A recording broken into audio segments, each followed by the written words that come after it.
Welcome back, everybody. It's been forever since I last streamed. Episode 4, Warhammer 40,000 Imperium Maledictum, Ashes of the Faithful. No catching anyone today unawares. Not really. Welcome in. Patiently. Yeah. Welcome in. Waiting for chaos to ensue. Oh, yeah, episode 4. Let's see what happens today after the botched operation from the previous team. Round you. Hey, Vex, how are you? Yeah. I think there's not really much need for me to waffle on, and we'll just get straight into it, I guess. New face, returning faces.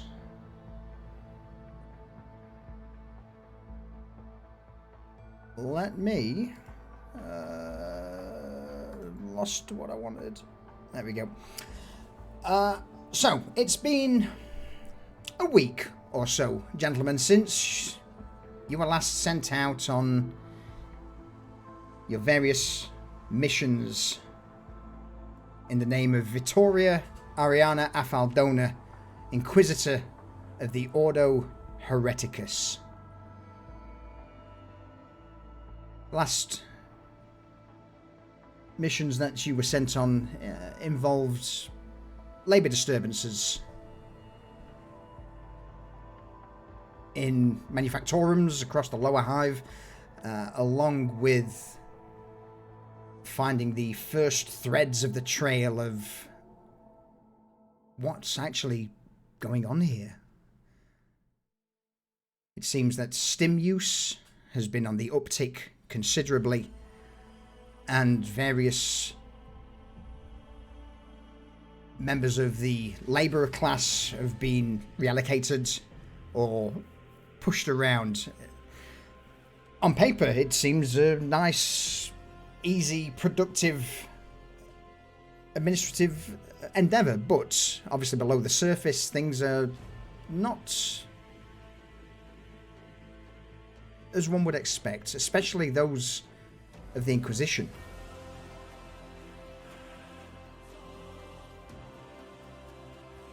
Let's turn the music down just a touch. It's blowing my eardrums out.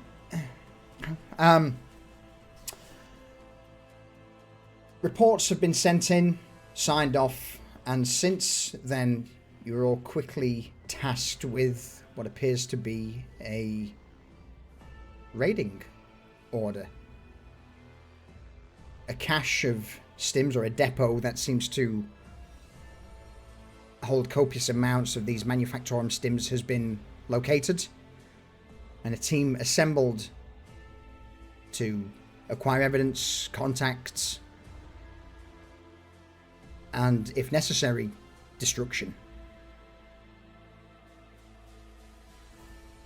Similar to the first mission, some of you have the luxury of sitting in the back of an Aquila lander, the engines whining and whirring as you push through the recycled atmosphere of Hive Rokarth.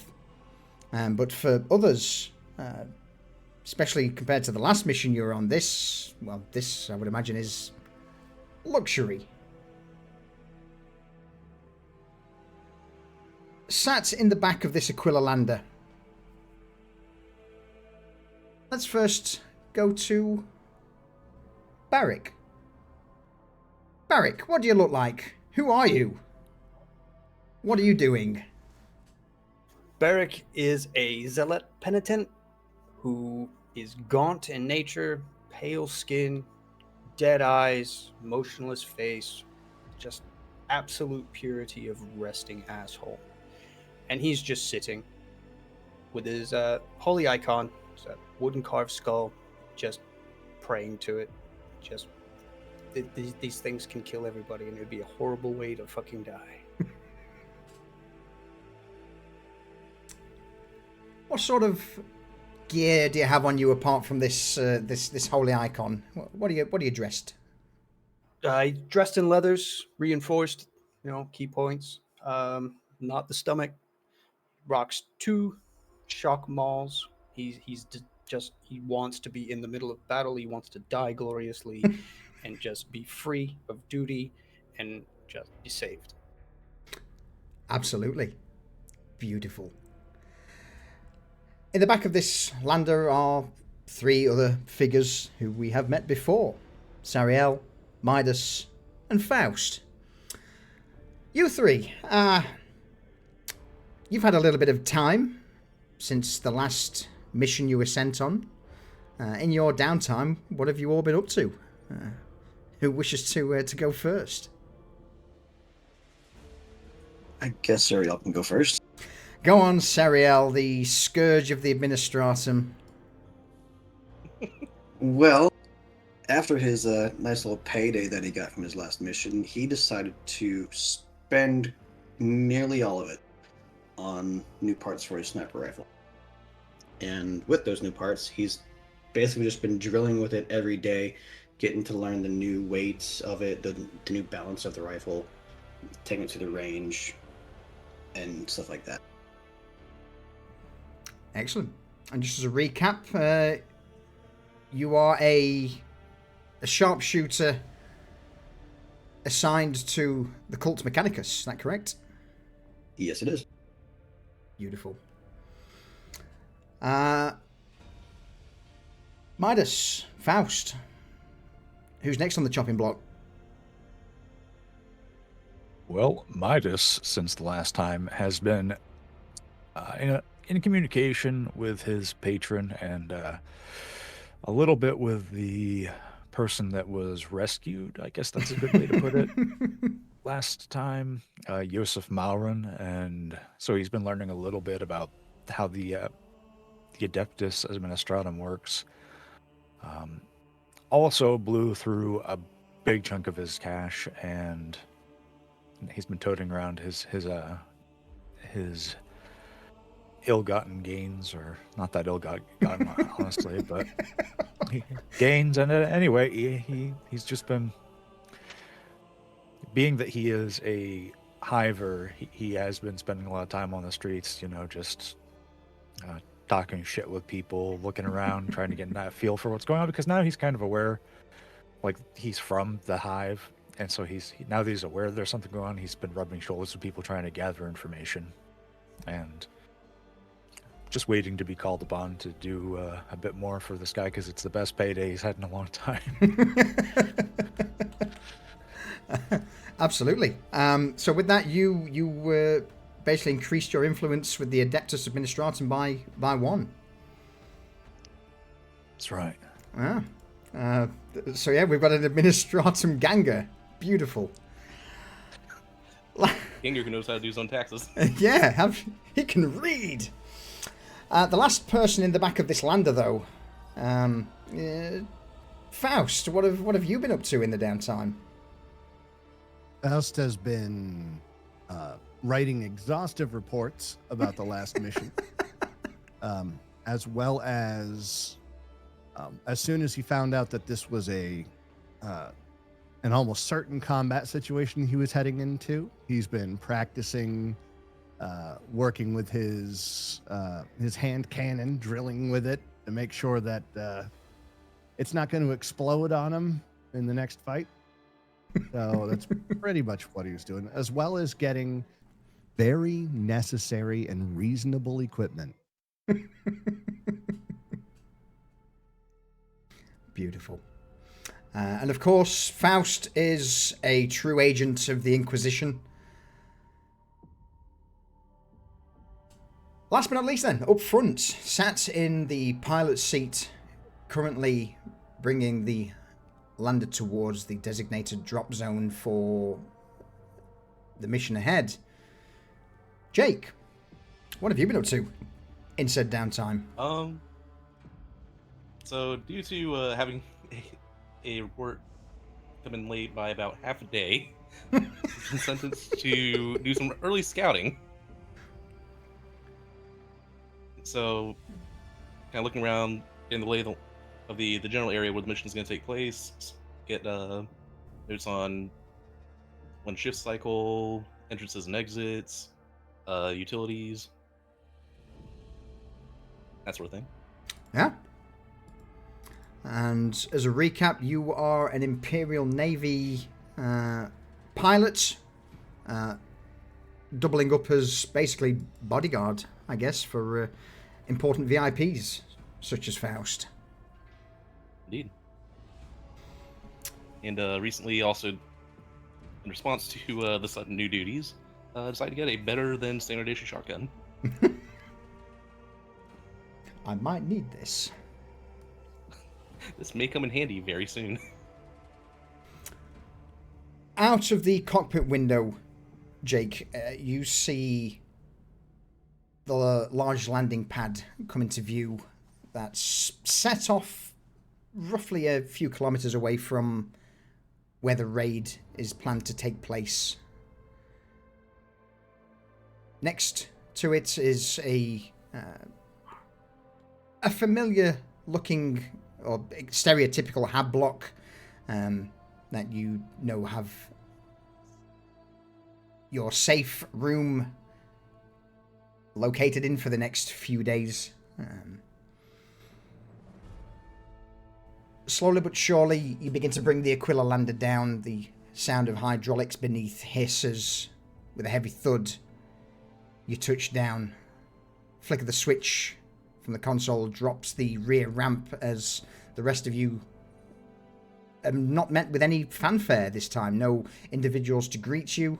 A few other smaller cargo landers would be also parked on the docking bay, but it seems that this mission you are being left completely on your own.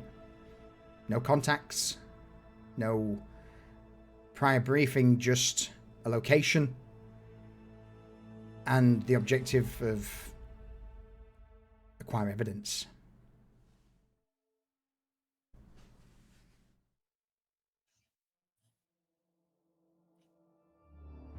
First thoughts, first moves. Absolutely, go for it.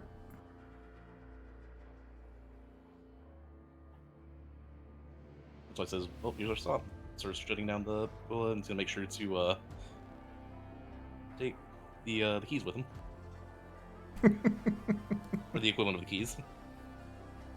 The access tab that you yank out of the console pocket. Keep that stowed away just in case.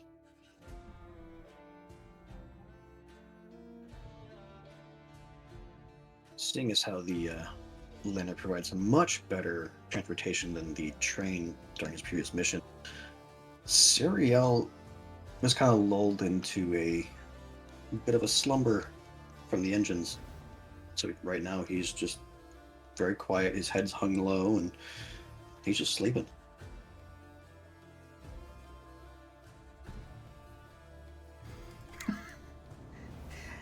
It's at that moment where a crackle in your ear and the voice of, at least for Faust, would recognize Interrogator Rin. It appears you have made your destination, agents. Good. I'm uploading the refined mission parameters, a few details, along with the potential location of this Medicaid supply depot. Jake, I believe, has further details on shift changes and forces on the outside, but should you require any additional assets, then I have made it my duty to inform your superiors that their full cooperation is in order for this mission to succeed to the best of its abilities.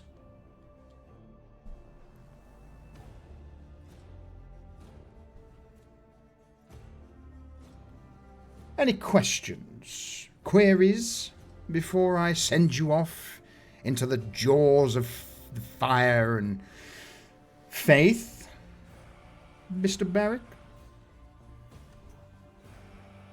No, sir. Good.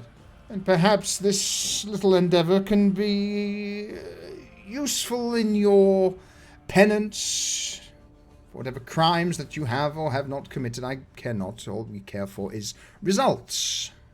So, priority. Documentation. Stim shipments, locations, anything of the type would certainly go a long way to narrowing down where all this filth is flowing from. Otherwise, secondary would be targets or those who could be persuaded to give up their secrets in due course, if you catch my drift. Yes. Good. Good. Excellent. The rest of you, anything you wish before, from me before you depart?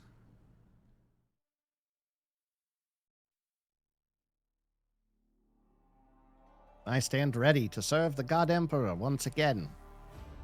Ah, as always, my most faithful agents. Well, if that is the case, may the God Emperor protect you, shine a light in these dark and trying times, for, as we all know, the Emperor protects.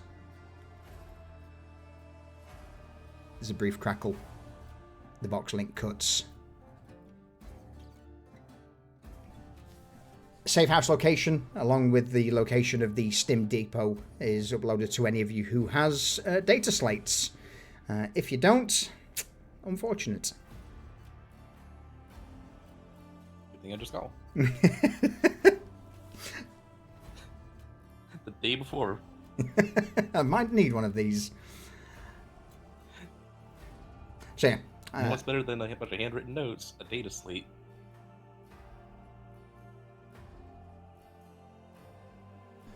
So yeah, you've pretty much been dropped off in the deep end. Very little. You gather what gear you need from the lander and begin to make your way into the hab block. This one, nowhere near as unpleasant as the one from the Manufactorum for you, Jake, Faust. This seems to be a little cleaner and a rarity. An elevator that works. What?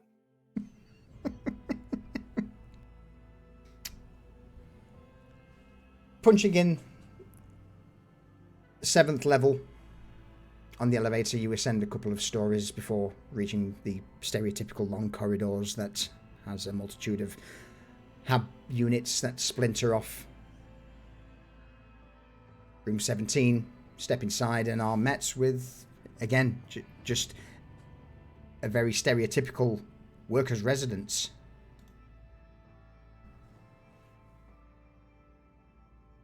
Four walls, no windows, a sink,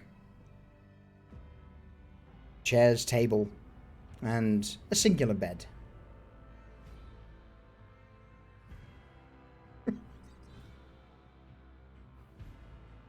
Luckily, this doesn't bother Serial too much. He's just gonna roll out one of his sleeping bags in the corner.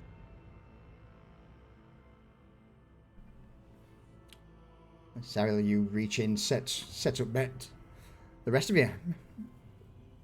Beric is just going to walk to the corner adjacent to the door, so he has visual, and then just stand there.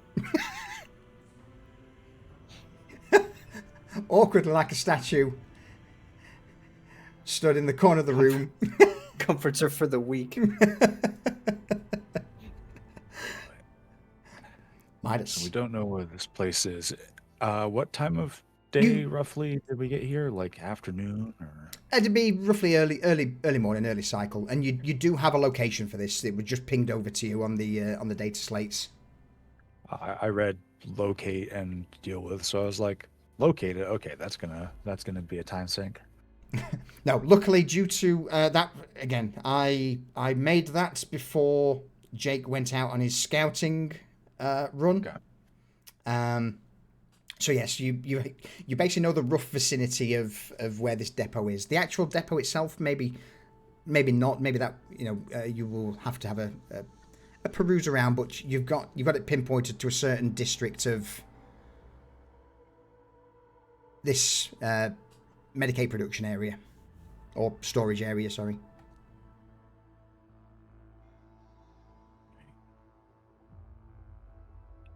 All right, well,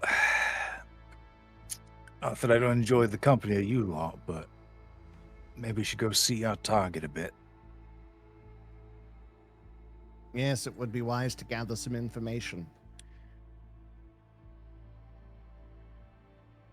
I wouldn't mind Sounds looking good. for a good vantage point.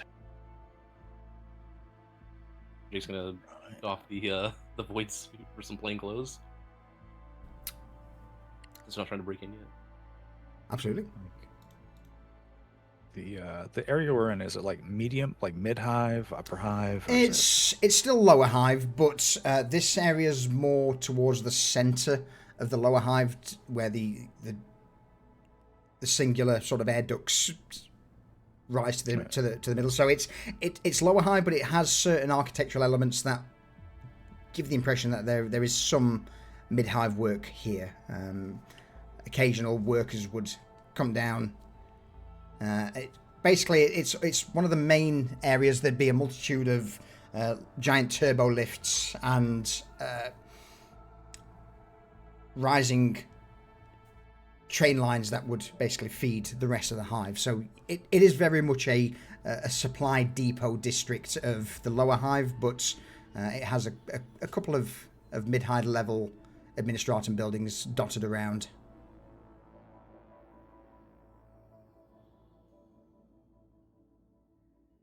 Right then.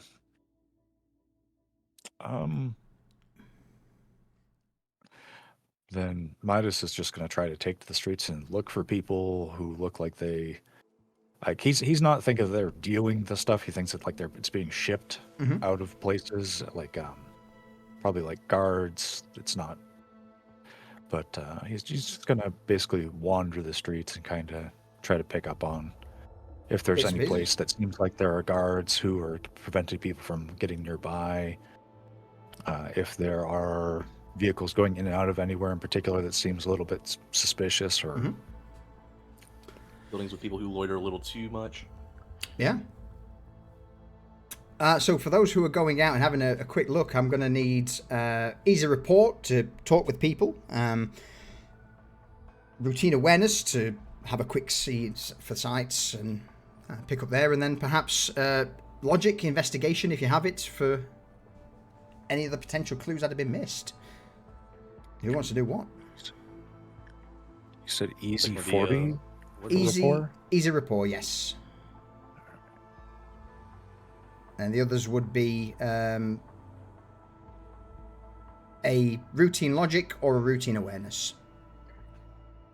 Beric will take the logic. All right. If I do a rapport test, would that allow me to use my contact network to get advantage? Absolutely. If that's what you want to do, what's this look like? What sort of things are you looking for? Who you wanting to contact? Or absolutely, yeah, definitely. I mean, I guess I would be. I would presume my patron has provided me with a list of people that can be leaned on, people that are on payrolls, things like that. Absolutely. So I pretty much know straight where to go in the neighborhood to get information. Yep. Beautiful. Yeah, absolutely. Roll me a report check with any applicable bonuses.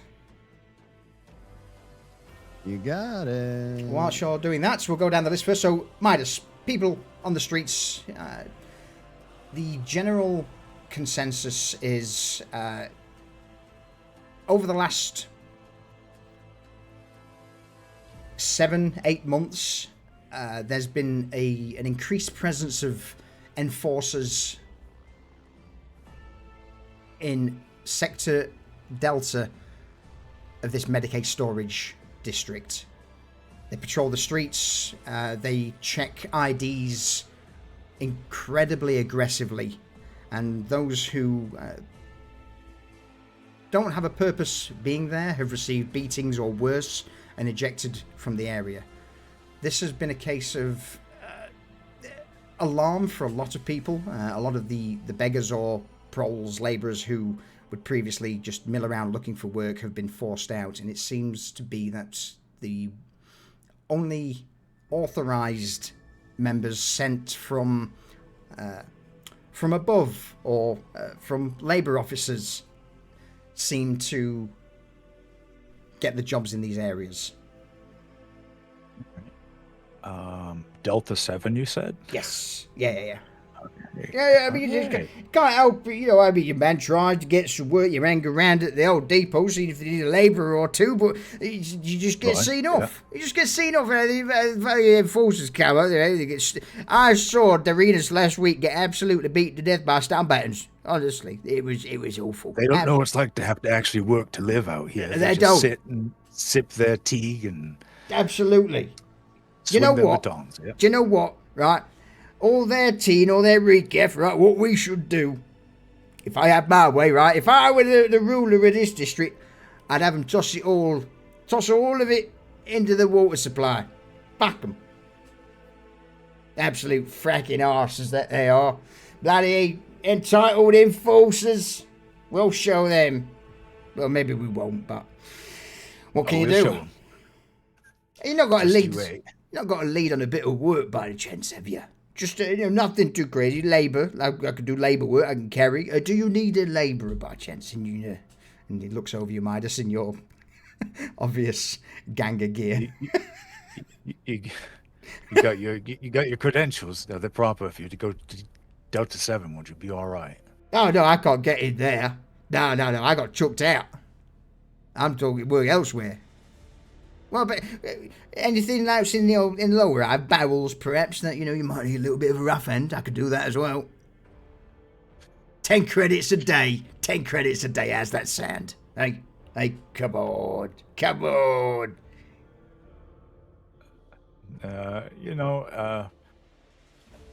right, so he's gonna just look at the guy a little bit skeptically. Does he look scrappy at all, or does he just look like he's desperate? He's desperate. Okay, so he's actually gonna say, yeah, 10 solars, and he's just gonna feed him the name of someone to go find down in the low hive that does like not really like what he does, but more just general rough stuff, and he'll either make it or he'll die. Oh yeah, thanks for that. Yeah. Is there any chance you could spare a man 8 solars for the old transit ride? Because it would be pressing, you see. I think it'd be 10 solars. Yeah. Transit line's expensive these days, ain't it? Yeah. It is expensive, but if you want to make it down there, you're gonna have to learn to make it on your own a bit. And he's gonna he'll give the guy 4 solars, and just he expects the guy's gonna chicken out or just like blow smoke, but he respects the hustle and he has the solars, so he's just gonna give him the 4 solars. Tanaris, mate, good to. Oh, you're a kind soul, you are. Emperor's blessings be upon you. Right. He extends a hand. Yeah, and he's gonna look at it. He's gonna shake his hand heartily. Ain't nothing kind about me, but good luck. Yeah. Oh, it's only on and up from here, boys. And as he walks past a couple of the other labourers who are sat to the side of the streets, who are just glaring daggers at him, he starts flashing the 4 solars you've most graciously provided. Yeah, he's gonna get his ass kicked for $4. Meanwhile, Jake, you've been out on the streets looking for just anything. Is there anything in particular you're looking for? You don't see a lot. For any buildings that are unusually guarded, or maybe have people that are kind of mean mugging, loitering a little too long. Sure. So you head back to one of the locations you previously scouted. That's, for all intents and purposes, a row of easily 100, 150 gigantic storehouses. It doesn't take long for one of the patrolling enforcer groups to clock you, immediately roll up on you. Oi! What's going on here?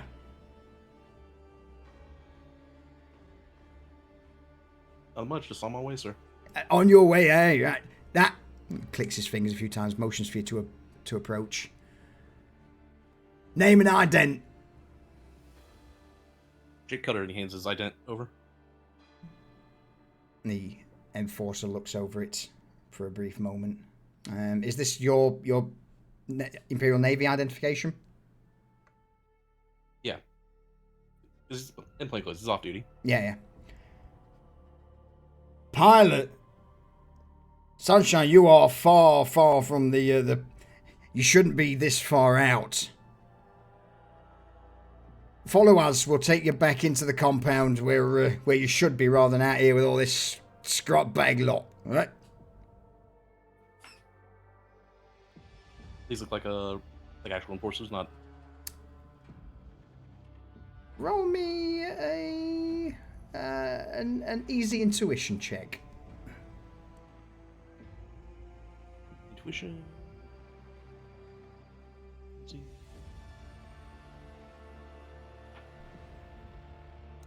Glancing over them, yeah, they appear to be genuine enforcers. Whose paycheck you're not sure, but you don't seem to get the vibe from them that they're going to fill you in, throw you out. It actually seems like you get the impression they believe you should be in the compound, in with the depots, not trailing outside with the rest of the riffraff. So they're basically trying to usher you further into the storage depot. Yeah. Either way. All right. So, honestly, them lot, as soon as you get past sort of... he takes his data pad and shows you a rough map of the local area. As soon as you get past here, right, into sections A, B, C, that's not too bad. Right, Alpha, Bravo, Charlie, blah, blah, blah. If you start passing into Sector 8, which is residential, where... He taps the pad a couple of times. Where you are now... Those scruff herders out there can get a little bit testy, and someone of your, well, they'll shank a man for a couple of solars. So had to mean mug a few already. Yeah, I thought as much. Which pad are you on? I'll take you back to your hola. Delta. Pad Delta. Yeah. Which sector?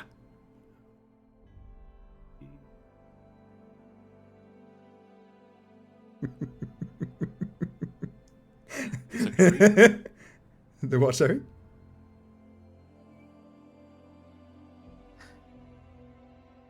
The guard just stood there staring. Oh. Roll me a... I can't remember if you told me or not. No. Yeah. No, you don't know where the pad's inside the storage depot. You're parked a couple of kilometers away from it. So as he's so which pad are you on? You said 7? Yes. 7. It's not exactly helping me. Are you moving or sending? Moving. That to me sounds like I need a deception check, which would be a rapport, please, good sir.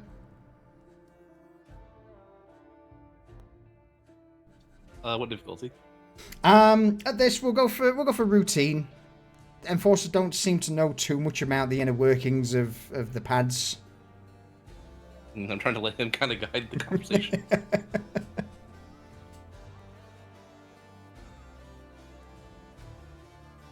Pad 7. So hang on, you're dropping stuff, so that'll be Alexa section 7. Alright, fucking hell, you've walked a fair bit, mate. Come on then, let's get you back. Yeah, you're telling me. You're led past storage depot after storage depot into Sector Alexis, storage depot 7, which outside you would see a similar landing pad to what you arrived on, but this time full of various cargo haulers. One of the doors to these cargo depots being opened, you would see that a large container has been brought outside, and multiple servitors are in the process of taking crates out of... It looks big enough to land in a kilo. Yeah, you could certainly land in Aquila under there, no problem. Excellent. In fact, all of these pads, in spite of having multiple cargo holders on, with a little bit of finesse and finagling, you could easily land. But yeah, basically you just see a multitude of servitors moving Medicaid crates from containers onto the back of these cargo haulers, which again would then shoot off, distributing them around the hive.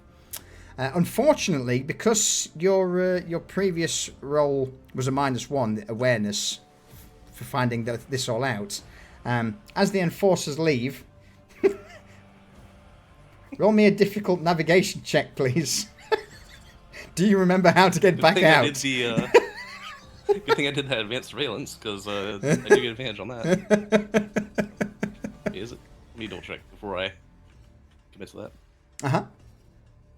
Navigation, surface navigation, right? Yeah, surface navigation. Would be hard, but you get advantage on the roll.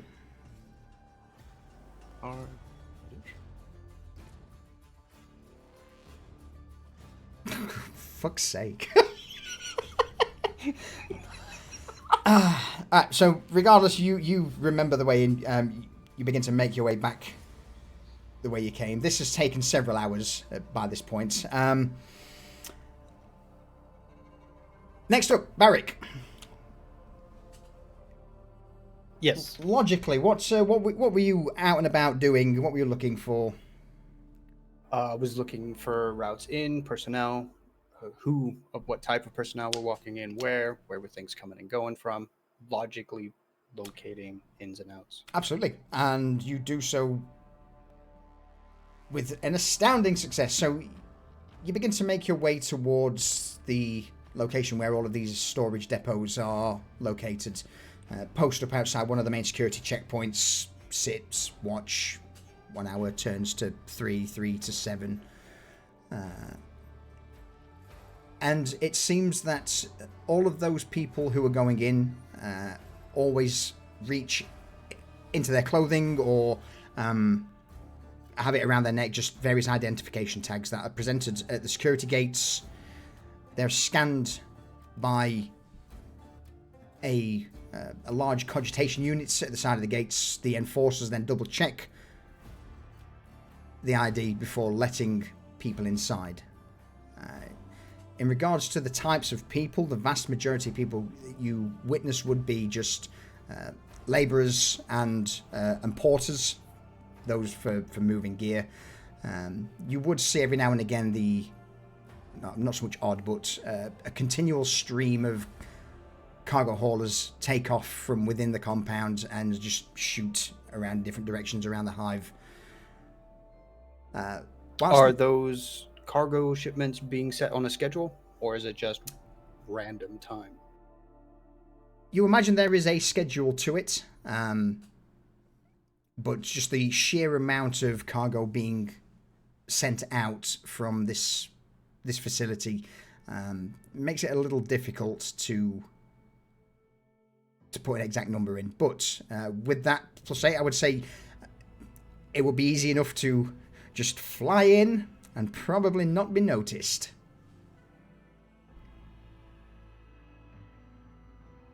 There's no anti-aircraft weaponry that are on any of the observation points. It's as bland could be. for an industrial storage area. Now, granted, there is a heavy security presence. Roll me... Just give me an awareness check. Quick. Just a routine awareness. Sight if you have it, but otherwise just awareness.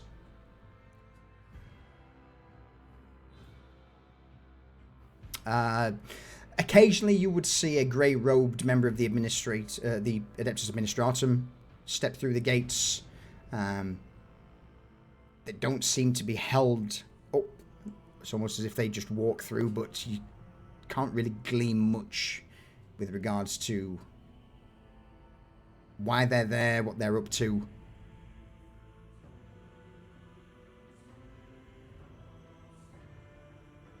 Any other questions? None for Beric. All right. Next up, Faust.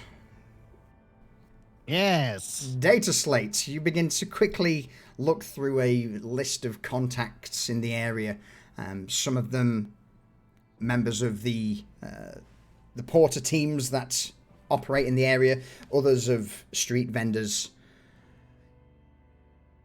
Is there anything in particular you're looking for or wanting to question? So we don't have the location of this warehouse fully pinned down, right? Correct. You've got a rough area, a district, but not the specific warehouse itself. So I want to... There's two pieces of information I'm chasing. Mm-hmm. One is the warehouse itself, and the other is once the warehouse is found, if there's any back ways in or more quiet ways, perhaps some sort of like access underground or anything like that. Yeah. So yeah, that's basically what I'm trying to chase down. Beautiful. So let's go with the first one. I would say you're probably looking at leaning on one of the contacts for the labor force who goes into the district. One of the addresses seems to point towards a local drinking hole, low quality amasec and recycled water are the joys of the day.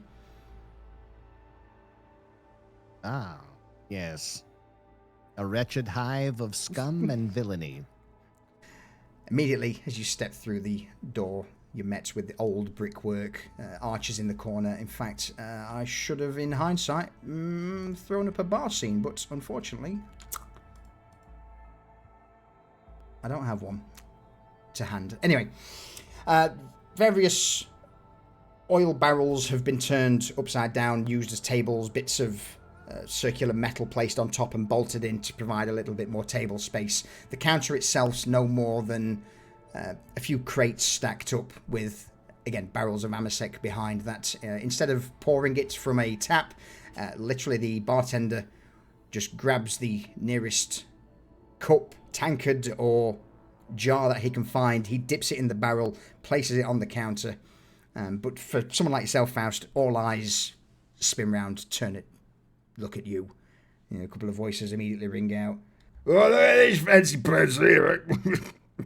Hey, I think you're far, far away from the administration building, sunshine. One name you do have, if you wish to use it, would be Anarius Callahan, which would be a contact of the... he's a team leader for one of the labour teams. Yes, I am quite far away from there. Very astute, my good sir. It's using big words over here, astute. Hey, you don't tend to hear that round here. Definitely not a local. No, not what do you want? We don't get many folks like you. Do you want a drink, good sir? Do you want a drink? What was the guy's name again? I already forgot it. Anarius Callahan. Don't worry about it. I have to put these random names in my head. I'm like, oh, shit. No drink for me. I'm afraid my exceedingly delicate constitution wouldn't survive that. I'm looking for someone named Callahan. Callahan? Oh, hey, Callie, yeah, you've got a guest. Yes, lad with the coat. You just see this wiry individual poke his head up from the back of the room, owl sticking mouth, cheeks flushed from too much amasec as he blearily looks over towards you all. I don't know him. What do you want me for? What have I done? I've just got off shift. I'm knackered and I want a drink. So Faust will head over to him and he's going to give him 20 solars and say, well, then your drinks are on me. Bloody hell. A few of my questions. Yeah. And you just see him reach a hand out, cup the solars, scoop it over the table discreetly into his lap before he pockets them. Quickly scoots his eyes around the bar to see if anyone's noticed, which they haven't. Oh, well, thank you, sir. I appreciate it. So, what? Lowers his voice, takes another sip from his amasec. What can this lowly servant do for you? So Faust is gonna look around for a quiet corner table as much as possible in this cramped ass bar. And there'd be a corner where one of the lumens are just flickering away. No one sat there. You point to it and yes, this ominous corner will do. Well, it's Jeremiah threw his guts up there. If you know what, it's fine. I think it's been cleaned up right now. So yeah. You shuffle over to this corner. All right, so we get out of the way of everything. I am looking for a specific building in this district, one where stimulants have been being shipped in and out of. Immediately, as you say this, his eyes just go wide and he seems to sober up slightly as he takes another gulp from his amasec. Oh, right, that place. Yeah, there's a couple of them that been making the rumour mill rounds. My lord, sire, sir. Now, do fill me in on the rumors then. Oh, well, the worst... hang on a minute. I thought, chuck us another. In fact, make that 2 amasecs. I'm going to need it. It's been a long day, and I think it's going to be a long night. Barkeep nods. A few moments later, 2 more. One looks like an empty paint tin that's been filled with amasec. The other one is like a glass beaker. As he puts them down on the table, walks away. Right, gulp. Worst of the rumours,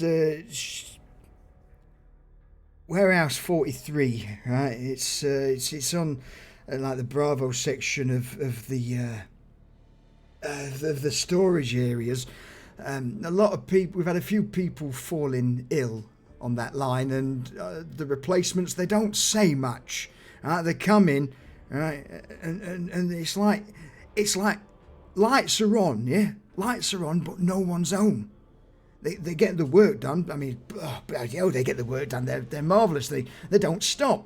Crate after crate after crate. They just shift more than my team can perform. Anyway, that's besides the point. The point being is that there's always this rancid stench coming from somebody. Now, I know, Medicaid's the deal with stims and all the medical stuff, and it smells disinfectant and unpleasant, but there's something about that place.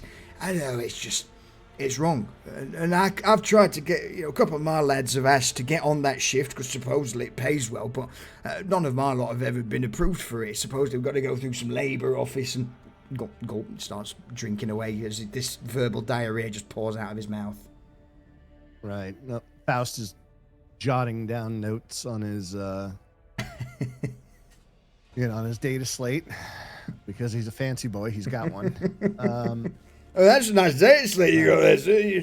I bet that set you about a pretty penny, eh? Don't worry about that.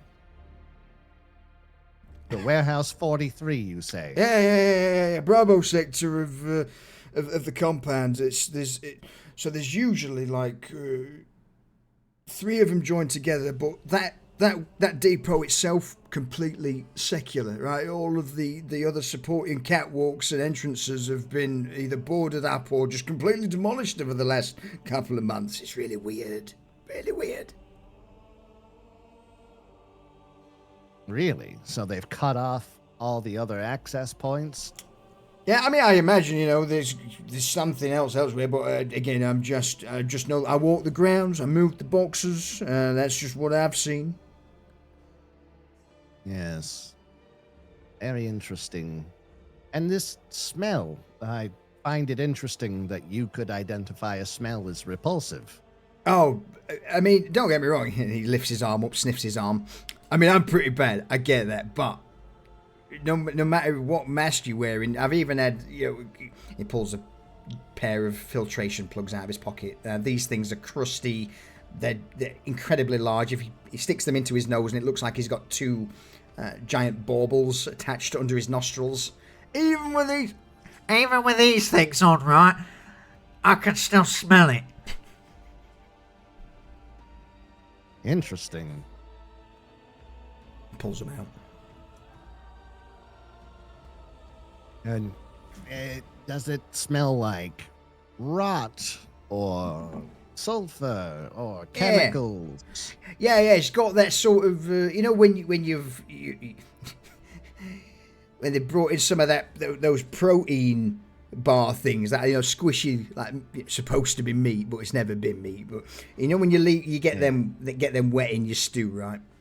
And then you go on a shift, you come back, your stew's boiled away because you forgot about it, and there's just this soggy, awful matter that's just spread in the bottom of your pan. It just smells rancid, like rot. Yeah, it's got that sort of smell.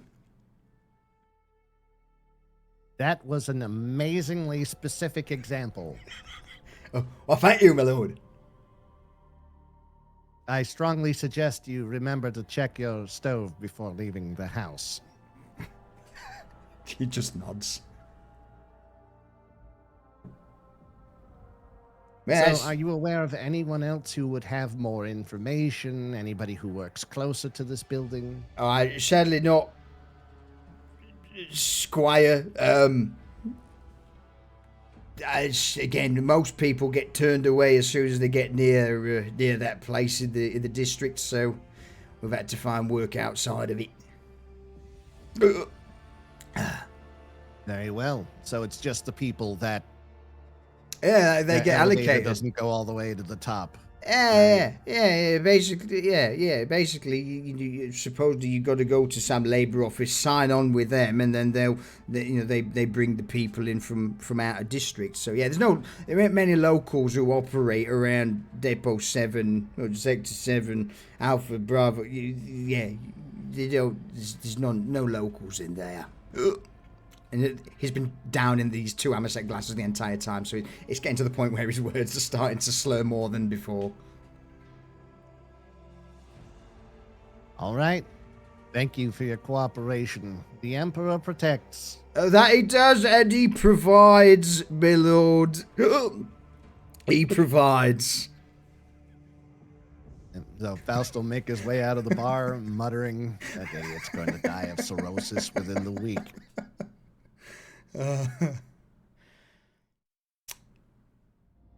I'm going to jump over to Sariel now. Sariel, what have you been up to? Sariel's basically trying to walk around the different entrances to the warehouse district. Mm-hmm. The main things he's looking for is a vantage point that he could kind of get up high and use his binoculars to look inside. Yep. And then secondly is he knows what kind of weaponry that these guys kind of use now. He's going to look for any enforcers that seem to be using the same stub guns, or if there's like I know everything's bustling everywhere, so maybe there's if he can catch like a hint of a body glove as well. Well, with you rolling +9 on your sight check, yeah, absolutely. So getting into the compound itself proves to be a little bit more of a pain in the backside than you'd like. Instead, you manage to climb one of the various smokestacks that dot the nearby buildings. Let's...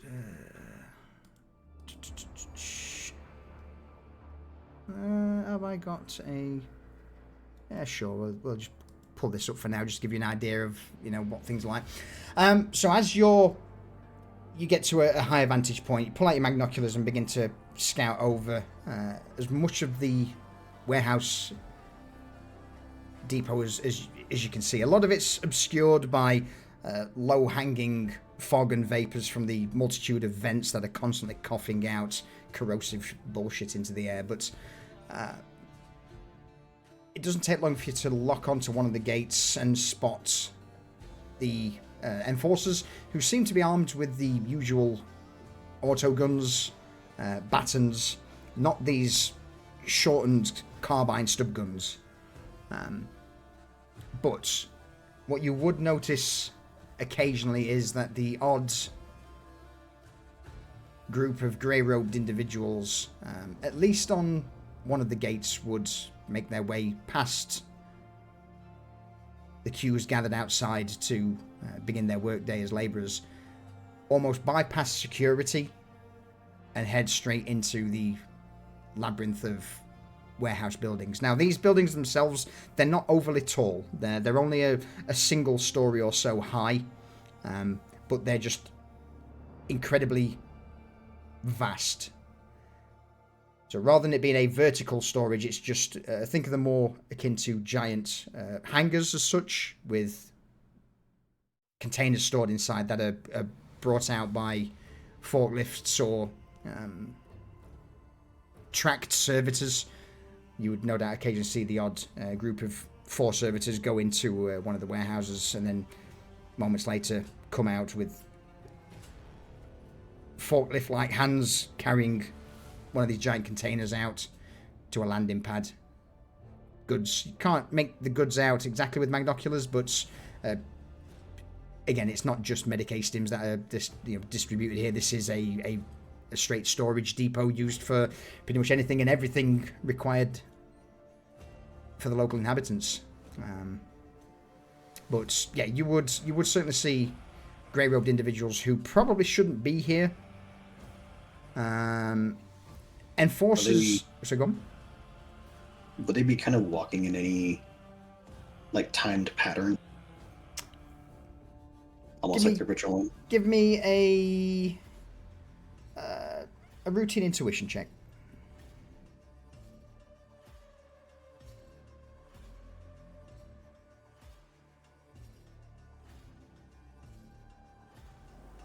All right, you see all, you know all.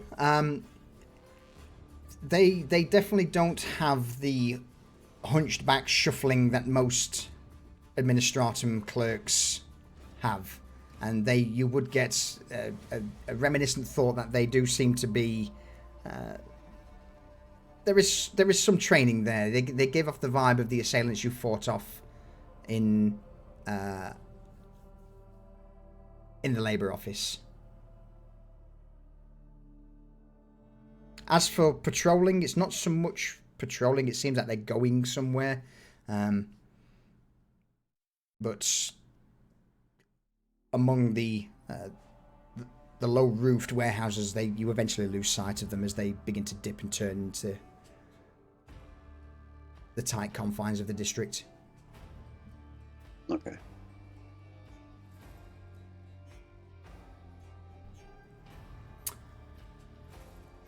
In regards to any more reconnaissance? Anybody have anything they wish to do?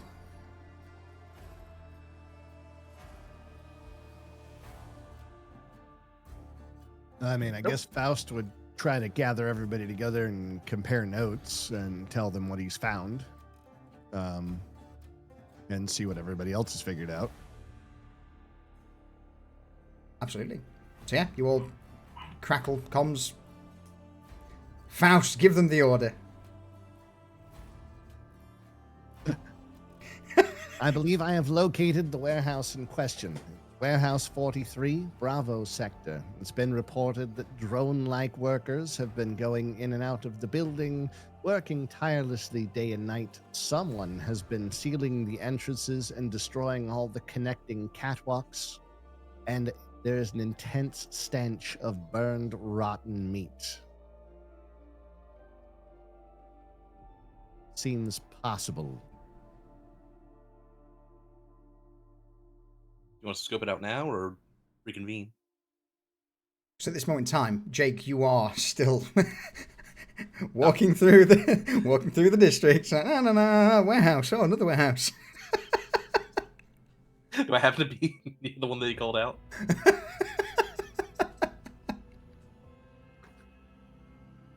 You guys tell me. Oh, How do look. you want to approach it? Sorry, go on, Something Faust. smells really bad. I vote for reconvening, personally.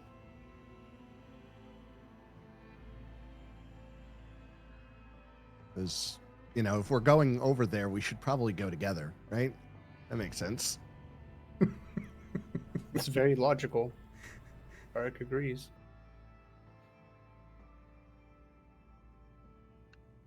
Yeah, Saria would tend to agree with that. Well, then let us reconvene. Midas, anything extra from you? Midas is just kind of looking at this. He's trying to think if he's going to try to see if there's anything like a place that they could meet up that wouldn't involve them all going back to the safe house and then having to come back out again and all this. Absolutely. So what do you find? What do you recommend? You tell me. You're out on the streets. It sounds like they've been clearing buildings around the area, and kind of forcing people out of the area. So at the fringes, there ought to be a lot of empty buildings to use. So he's just going to find one of the warehouses that is just too far away from their operation that they want to use it, but they don't want anyone else posting up. And all right, I found a place back towards the safe house, but prevent us the entire trip in case we need to go back out to see anything. Very well. We will meet you there. Where is it? Just at the edge of where there actually are people and where there aren't any people other than that enforcer roaming. I heard something about that as well, but I'll wait for you to be here. Yeah, the impression. Look for the one wearing all the yellow, and you'll know it's the one, now won't ya? Which way from the fucking location are you? Back towards where there are actually people from the safe house. It's a slum. There's fucking people everywhere, genius. No, there fucking aren't. They've been cleared out of the area, you fucking moron. Come back towards where there are people. Those of us actually fucking doing something are in the middle where people are. Give us the fucking coordinates and we'll be there. You have a Go on. Yeah. He's gonna look at the data slate and just try to see if it could pick up a location. Absolutely. I mean, basically, it's I'm going to say Storehouse 007A, District Alpha, and it's kind of at the point where before all of the walls for the inner compound start, it's an area that's been completely vacated of all previous work. It's, for the moment at least, disused warehouses. Yeah, Warehouse 007A is passed through the Vox link with no doubt the muttering of obscenities Fucking Yeah, heretic. was that so And, hard? Yep, just starts walking off. Yeah.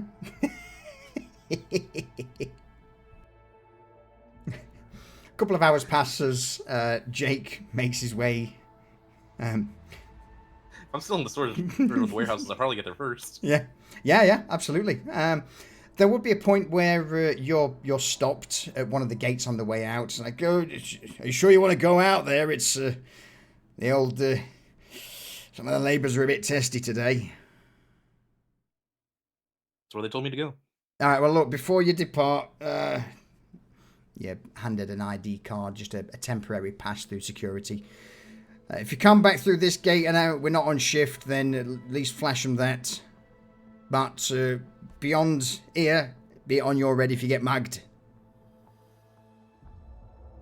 He still got his knife on him, so.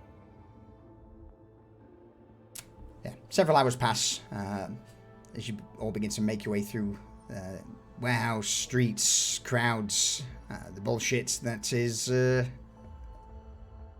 lower parts of Hive City before eventually arriving at the designated location where Midas, how do you greet the crew? You stood outside? He's going to be at the corner of the building. He's not trying to be out in the middle of the street in case there are the Arbites start coming. He doesn't want to be out there, but he wants to be able to spot people so he can flag them down and get them off the street, because especially a gathering of people is going to be very noticeable to people that they don't want to have noticed them. So he's out there and he's got he's just going to wave to people and send them in. He's not going to do much talking actually on the street. Okay. Barrick, you arrive, man in yellow, waving you in. He just walks up close enough, looks at him, just fucking asshole eyes, flips him off, and just walks inside.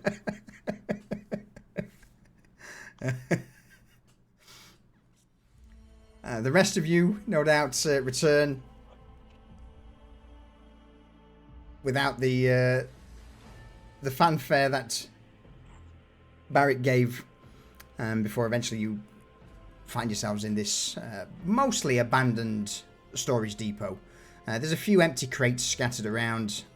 The lights still on, but low. Not a sign of any soul around.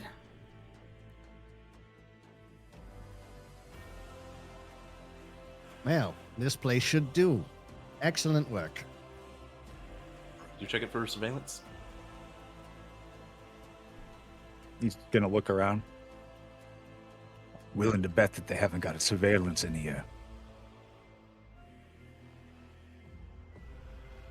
Now, Faust will take out his auspex and start looking around. Quick wave in the air.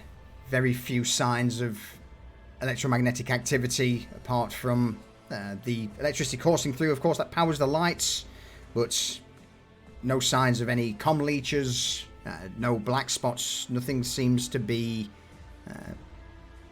untoward or of concern. It seems clear. Right then. He's gonna pull out his data slate, ready to compare notes. Yeah.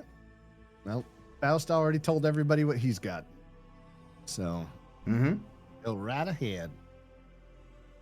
All right, well, you were saying something about Alpha 7, but Delta 7 is where some fellow was saying that the enforcers are ushering everyone out and keeping everyone clear of it. And it would seem to me that if we're looking for a place that's distributing stems, it would probably not be the place where the workers are going in and out of. It'd be somewhere they're being created and supplied, moved in and out of.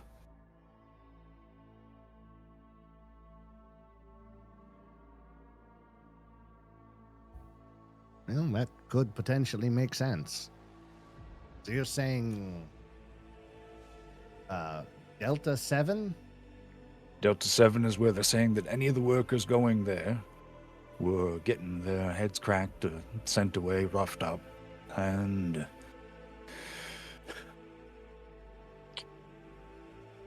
depending on what everyone else saw in there, then So, just to clarify, Jake, with your knowledge, you would know that, Alpha 7, Bravo 7, Charlie 7, Delta 7, kind of the same wing, same portion. It's kind of like all 4 in a row. Uh-huh.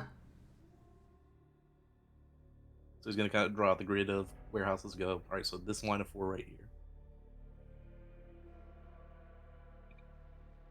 all right. So it's like a row of districts, kind of. Yeah. Just a row of 4 buildings. So, 4 buildings, a landing pad outside and an open area for moving cargo, and then a road, followed by another 4 buildings with a landing pad.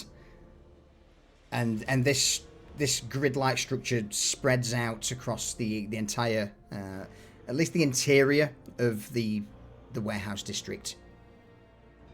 So think of it similar to your blocks over there. It's mostly squared off with these 4 buildings, open courtyard, landing pad, road, just in squares that go on for several kilometers. Well, at the front, there's a gate stationed. Mostly just laborers and porters running through. There's a cognitator for ID scanning, enforcers double check. A couple of gray robes, nothing of note. Important note is there are so many flights in and out and no defenses. You could fucking land a shuttle on it, no one would know. Perhaps an Aquila. But if you wanted to. But Well, there they is heavy probably security know. inside the buildings. Outside, not so much.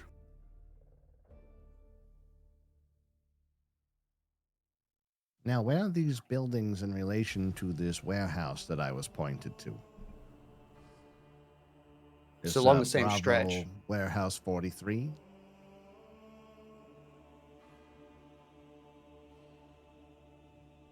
It's right in that same area? I don't know. We're in 7. We're looking at 7. Yeah, it would be a bit of a trek past some of these gated security entrances, but definitely walkable within an hour or so, or 2. So basically, there's like a wall of warehouses preventing access to the area around. Correct. Yes. So And yeah. so they've- Sorry, go on. Mhm. Go ahead. No, basically, it's my inability to to describe it. So imagine it as square blocks. Each has 4 warehouses, landing pad, open area.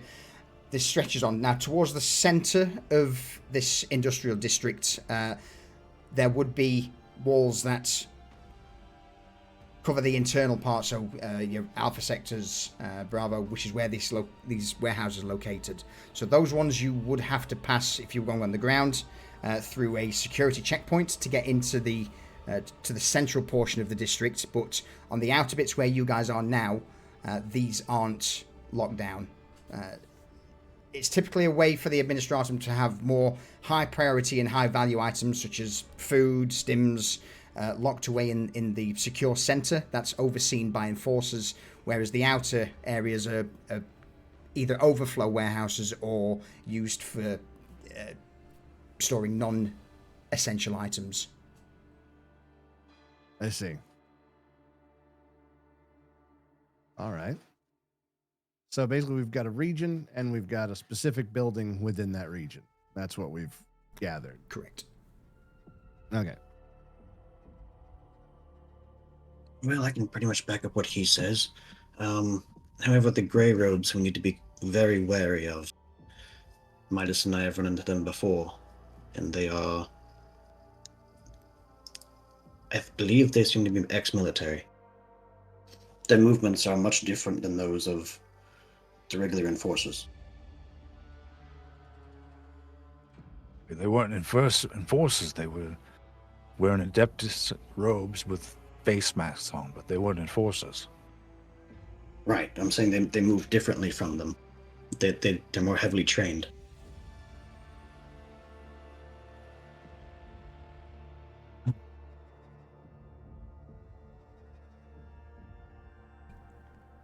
So we are going to run into strong resistance inside. We'll run into resistance, but there might be things we can do to get a bit of attention away from it.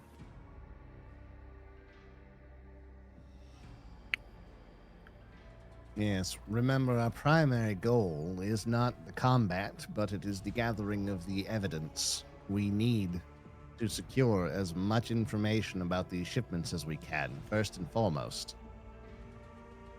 All right, we need to actually get some of the packages best off.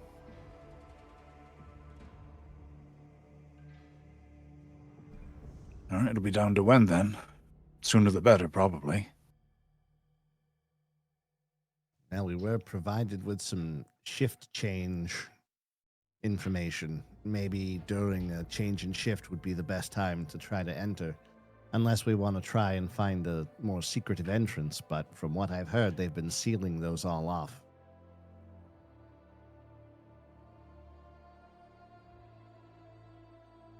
What if we were to pose as picking up the next shipment?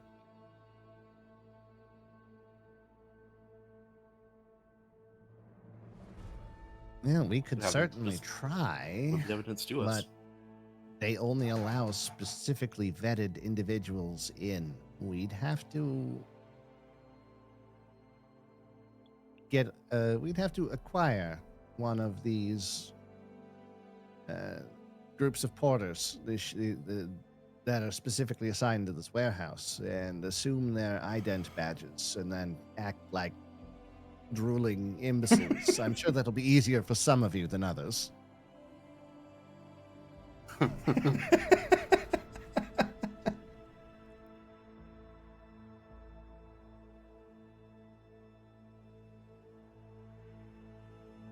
Do we know the distinction they make for the individuals that they allow to touch the stuff? I would imagine that the main thing would be just the ident badges. Sariel and Midas would have been the information they got from their last mission was that the ident badges are faked. So if you can just get the fake identification from some of these guys, in fact, actually, some of the badges were stolen. I'd be happy to retroactively say that they could easily be reproduced by inquisitorial assets before the mission and handed out, if that's the route you want to go down. I mean, we did capture a ton of Yeah. And you got some in the first, 100 yeah. workers. And you got some in the first one as well. Yeah, you got all of the medical orderlies. Absolutely. So yeah, you've easily, I'd be more than happy to say that under the cover story for you, Faust, if that's one thing you wish to say that you had provided to you, some of these fake ident badges, absolutely, your call. That's a damn good point. I'm going to pretend it was my idea. Is that cool? Absolutely. Yeah. I mean, I'm just looking at what you guys are putting down, and so it's that's what I'm getting from this conversation. All right, well, Faust will run down the fake ID, the fake identification for everybody, and get everybody set up with outfits and ident badges to look like proper trolls, because they weren't dressed differently or anything, right? They're just dressed like any other workers. Mm-hmm. So, Yeah, Right, Beric's gonna point at the gate and says, "Well, if we land on the pad, we can at least bypass one ID check, which will have a greater chance if someone stops us on the back end." We'll be most well, assuming that suspicious they're at that moving first one, these- so if we bypass it. We bypass it. We look like we're grabbing the good shit. No one's gonna say anything, and if they do, we've not been checked first. We're here to take the shipment where we were told to take it. When do you want to do this?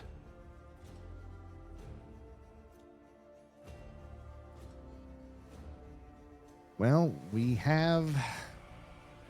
we have a time limit on this Operation, like days wise? 3 days maximum. 3 days 3 days maximum. maximum. I'm assuming we're about a half day in or a day in already. Yeah. You're plowing through it. This is still day one. So basically, you have 1 day of landing and orientation, 3 days allocated for the actual mission, and then another day for extraction. So in total, 5 days. But if you're going hard on day one, I'm all for it. We There's a little wiggle could room in the future. observe for a while, find out what their schedule is looking like for ships coming and going if we want to try and land on the pad, and try to line ourselves up with that schedule. See if on the way out we can't grab our third, request. We can't bring a body back. A breathing body back. You mean a hostage?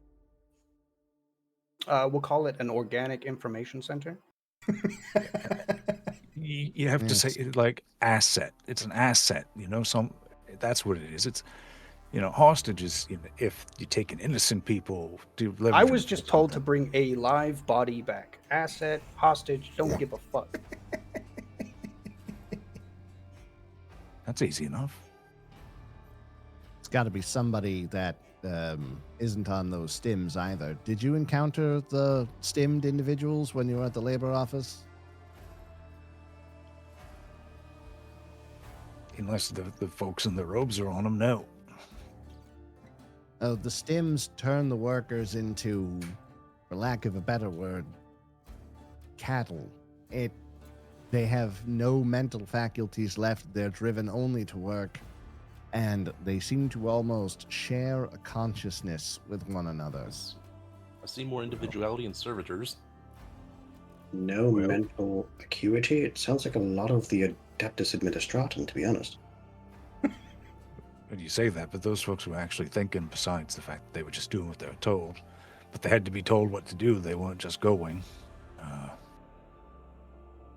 No, I haven't seen that with their labor office. So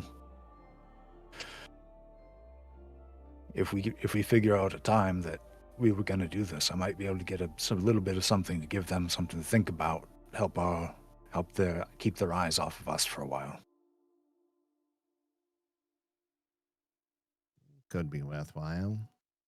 But yes, if we want a live body, don't grab one of the regular workers in the district. It has to be somebody, maybe one of these gray-robed individuals, or the medical personnel, or anybody in the administratum. Could all be good quality acquisitions. Someone with a lab coat or a clipboard. Pretty much. Or a data slate, but not me. Someone else other than me with a data slate. Not him either, and he points at Jake. And he's just him saying that, Magus is just going to push his data slate down a little bit further in his bag so it's not exposed. Eric is going to repeat that same process. Take the cue.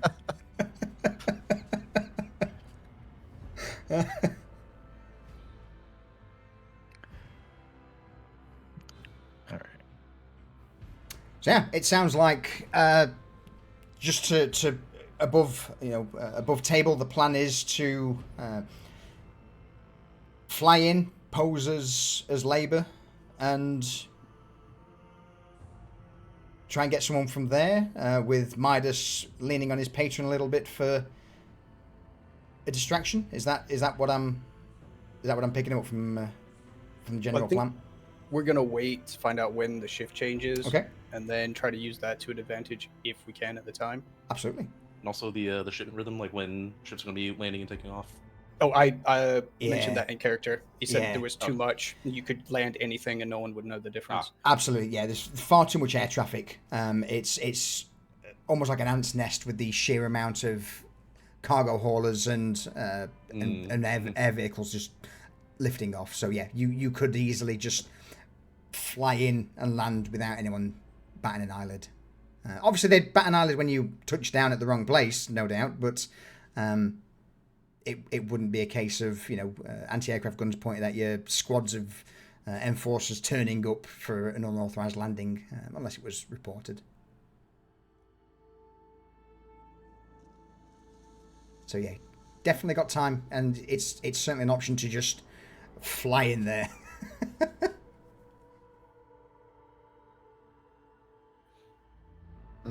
So yeah, why don't we take, because we've got plenty of days, and we can really do like a good observation of the area and make sure that we've got as much information as we can, right? Because it's a good way to stay alive. Yeah, give it in a bit, seeing what they do, make sure nothing changes all of a sudden would be good. And then we can call old Ben and see if he can arrange a bit of a distraction for us.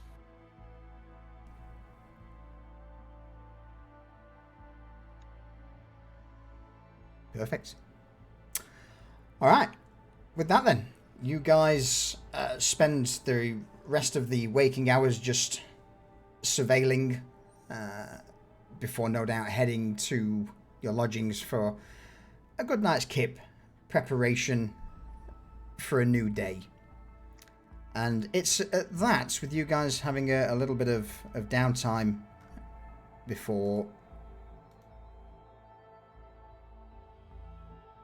mission commences in earnest, we'll call a quick be right back, pee break, refill a clock, whatever you all need to do.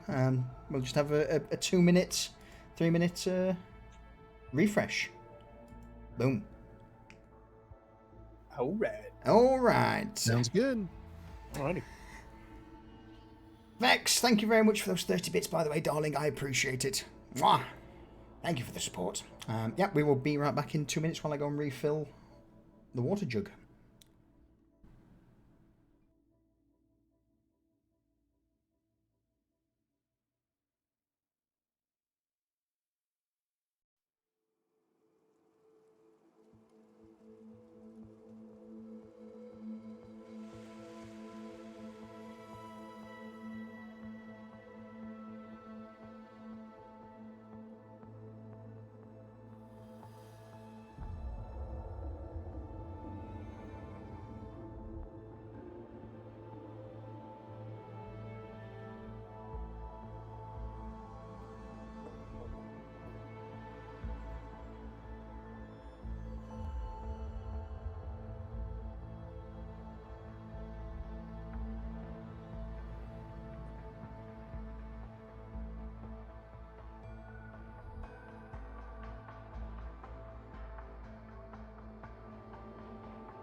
Okie dokie, I have returned.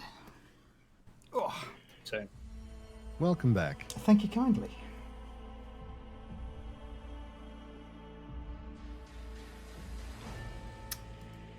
Jake, I think my cacophony bot's dead.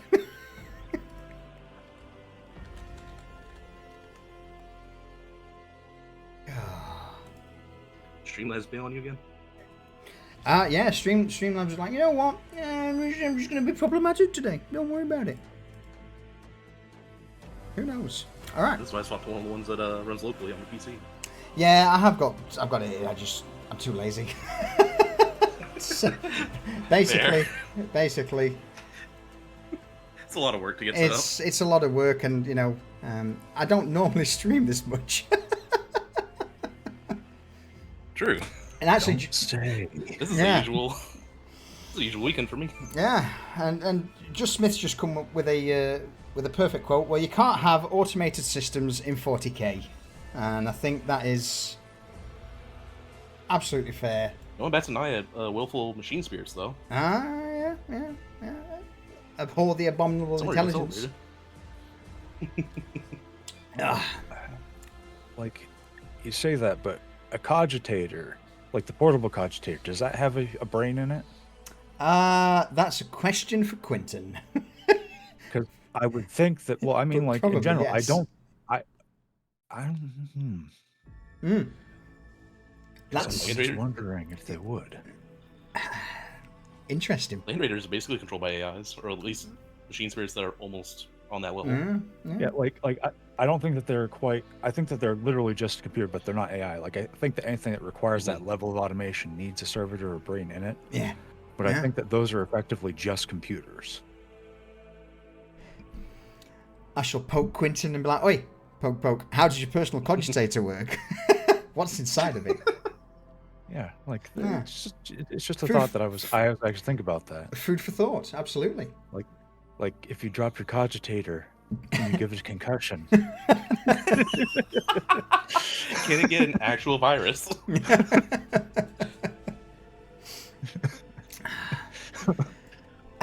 The Intel Brain 7.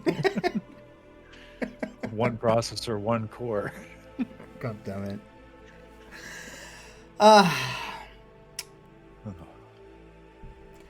Early morning, a new cycle begins. It seems there is now a plan in place.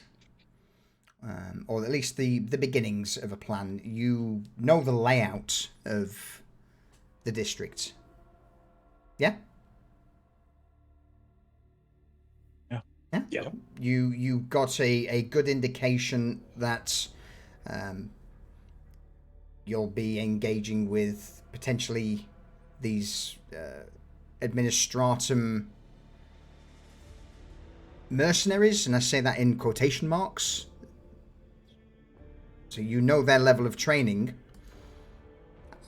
At that, knowing what you're potentially going into is certainly half the battle.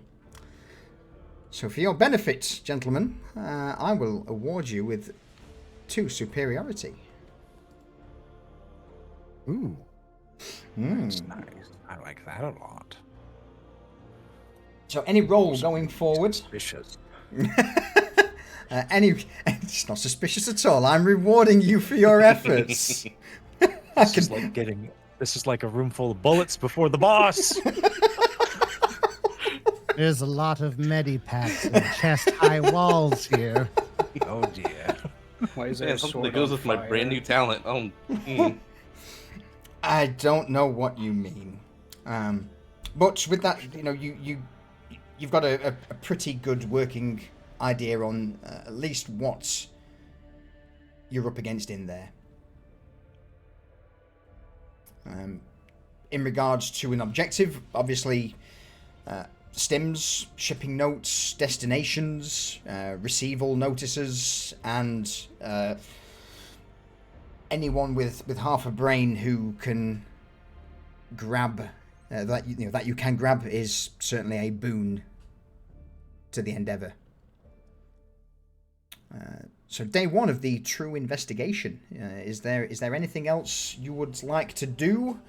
Anything in particular you want to try and investigate or look into?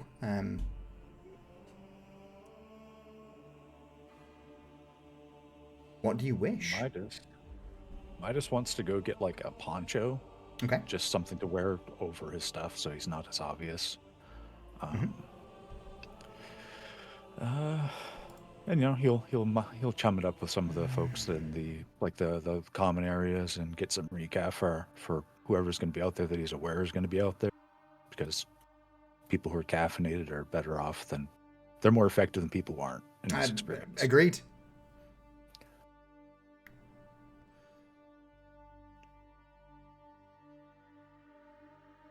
Actually, I think I have a poncho in my survival gear. I think you do, actually. I think that's one thing you get in the survival gear is a poncho. So Yeah. Yeah. But so he'll be just getting some recap, and everything like that early. Hivers, especially gangers, don't sleep much because if you sleep too much, you end up getting killed in your sleep. All right, we've got down the list. Early morning. Barrick, anything in particular you do? He, leans off the wall where he's sleeping, prepares his morning chants, and then makes his way to the unused storage house, 007A. It's the halfway point between the objective and the base, so that's where he's going to be if anybody needs him. All right. So yeah, Barrick, up, dressed, gone. Jake, what are you up to early morning? Anything in particular? He's gonna get up, go back into plain clothes again. He's gonna stow the void suit in the Aquila. Okay, yeah.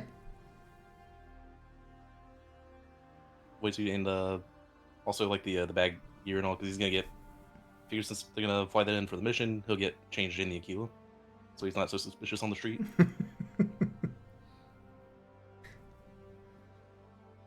All right, so he's gonna have like a. Say go on. So he's just gonna have the like the combat knife, and then in like his back of his waist, and he's gonna have his hand cannon. Perfect. Midas, early morning, recap, chilling with people. Barrick out, Jake stowing gear in the lander. Sariel. Sariel probably would have went up with Barrick to the warehouse in between the safe house and our destination. Okay. Not a problem. You two wake up early, grab your gear, make your way over to the safe house. Last of all, Faust, anything like early morning prep, anything in particular that you want to do?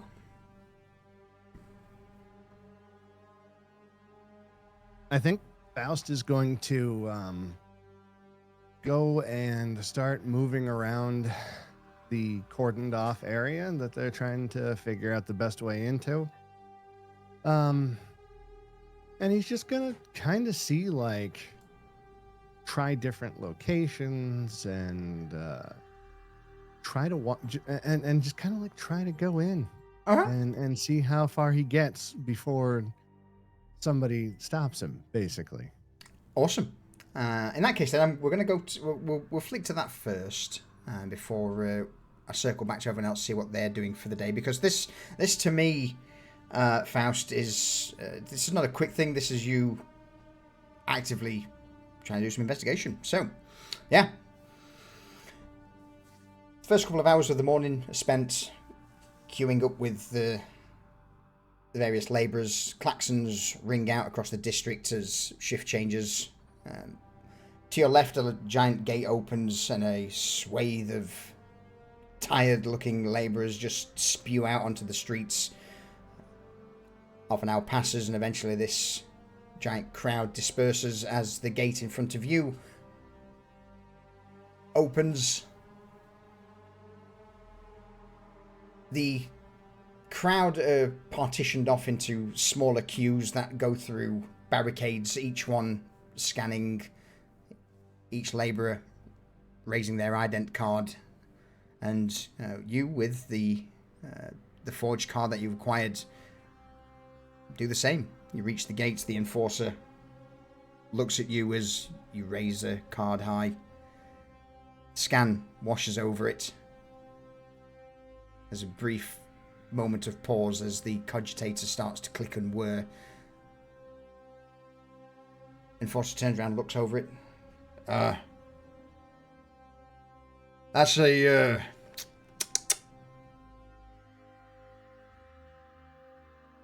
ident card's coming up as labourer, but I think you've got the wrong district.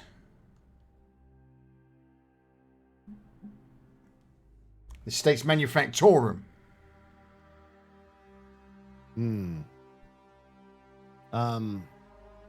Faust is going to do his best stim-addled, like, he's going to try and act just like one of those, like, wrong district.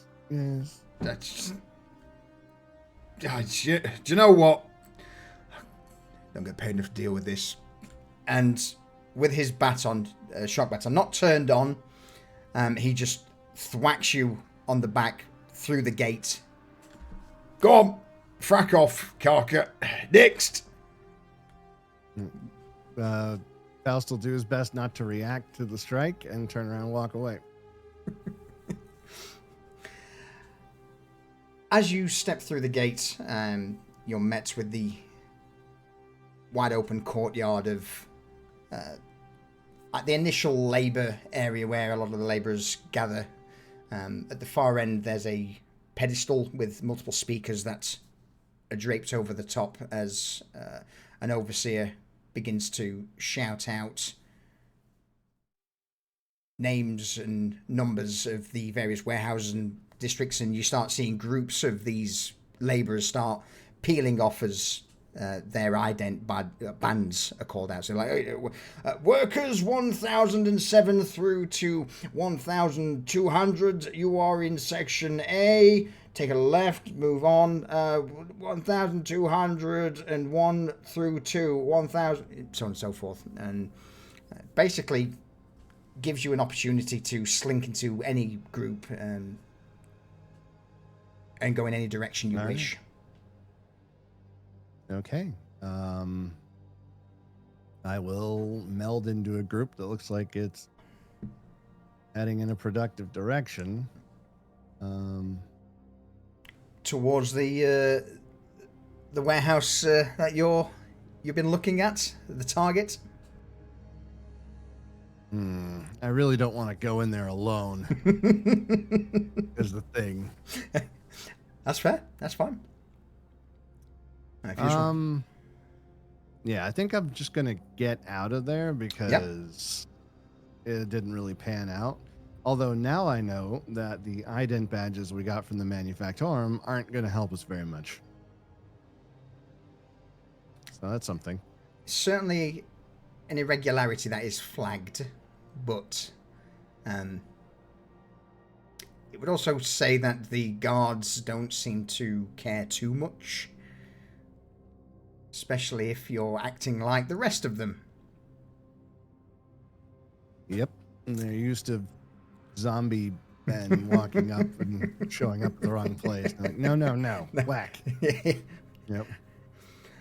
What I will say, though, is that I will give you advantage on your next navigation check around the district, similar to what Jake had, but just on your next navigation roll if you need it.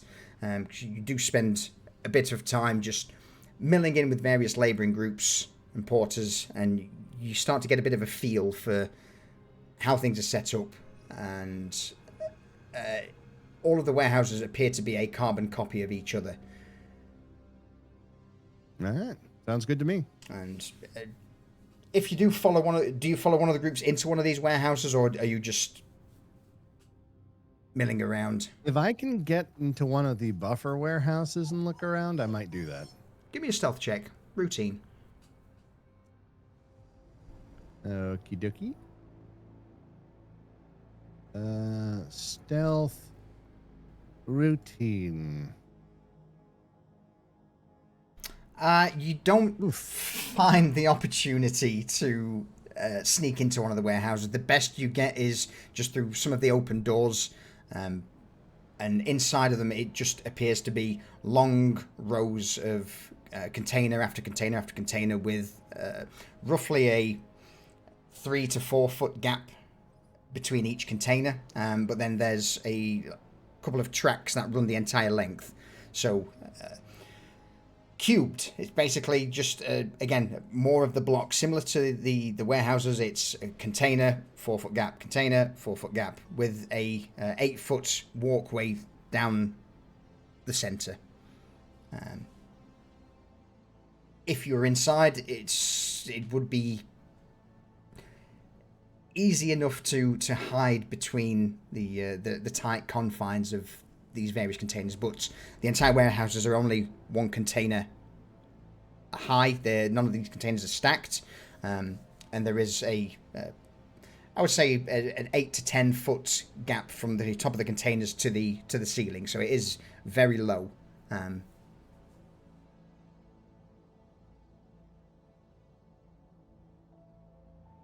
Well, especially by Imperium standards. Absolutely, yeah.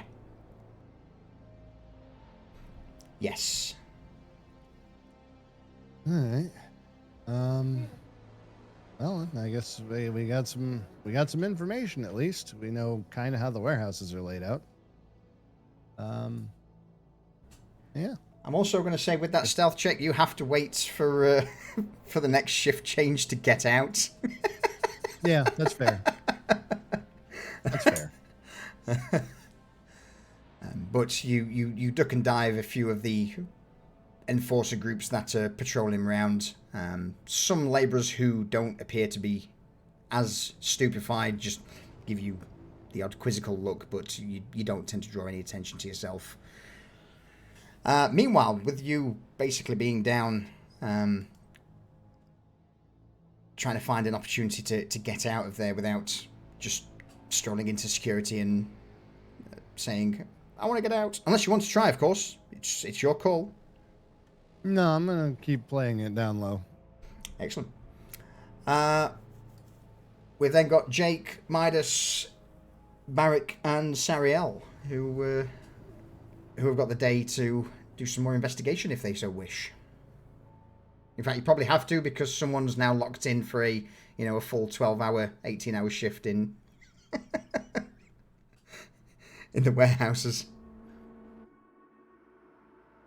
Barrick's going to move outside of the front of the building on the outside of it and just watch, just see what the movement looks like from outside. Is there anything noticeable environmentally going on? The individuals with the people, with the enforcers, just absorbing anything and everything he can. All right, give me an easy awareness check.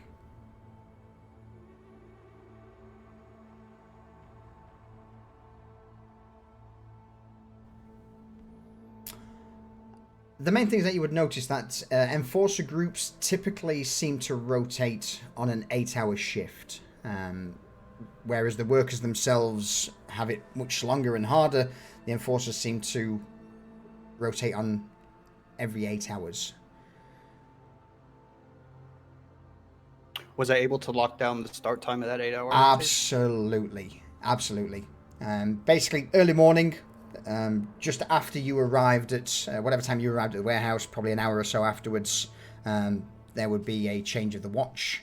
8 hours from that again, and the change pretty much enforcers would clock off, leave the gate for 5-10 minutes. Now, granted, the gates would be on, would be shut, locked down. No one's manning them. And then 5 minutes later, another group would turn up, fire up the cogitator, and take their positions. You get the impression from watching them that they're not prepared for any hostility, especially with the stupefied, zombified workforce.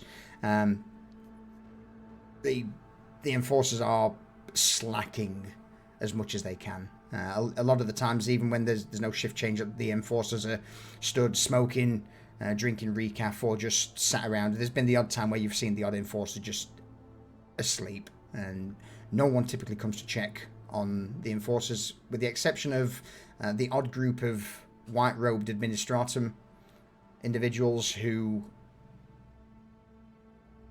when they do arrive, the guards offer them a somewhat respectful nod. Those who are sleeping get chastised, and these administratum clerks just stroll past security without flashing any badges.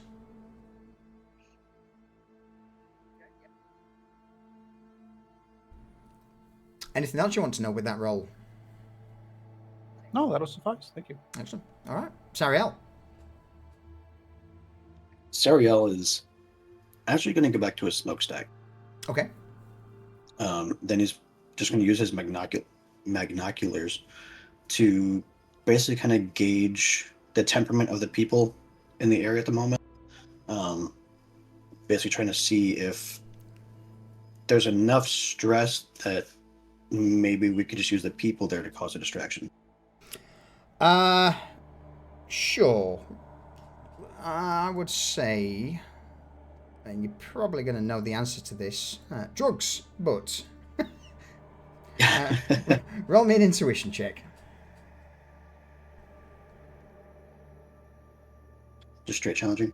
So we'll go for an easy intuition.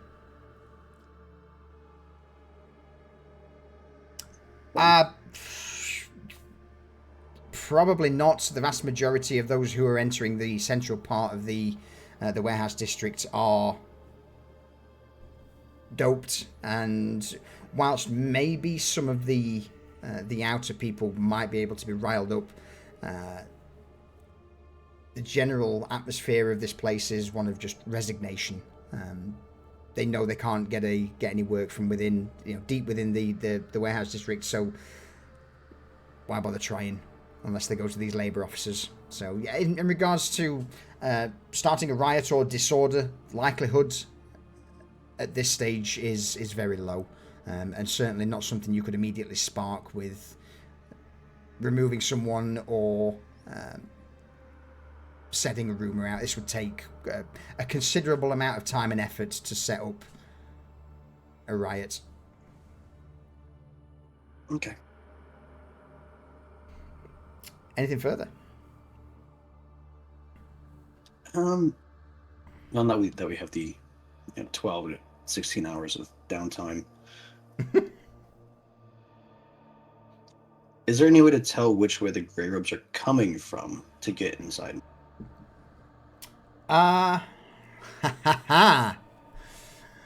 Awareness. Easy. Can I use sight? Absolutely. You are looking.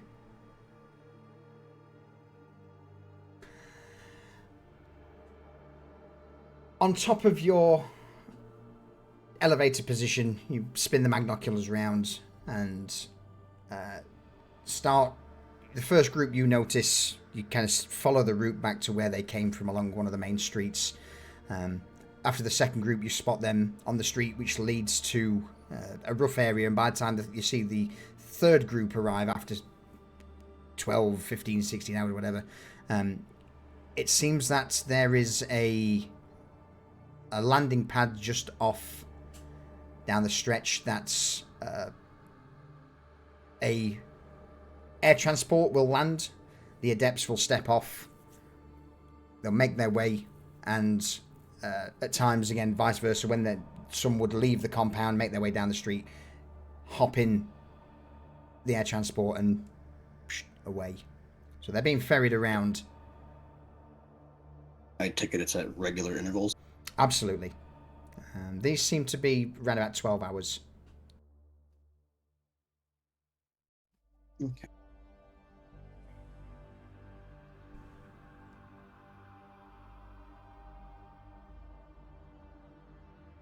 Jake. So it's reasonable that all these individual buildings are basically built to the same spec, same blueprint. Yep, for the warehouses themselves, absolutely. So he's going to scout around, and he's kind of like almost looking lost, like he has a reason to kind of wander around. He's going to be looking at the buildings and kind of placing locations for like breaker panels, transformers, and also air intakes for ventilation. Okay, yeah. I would say that's either a logic, an easy logic, or an easy awareness. With awareness, easy.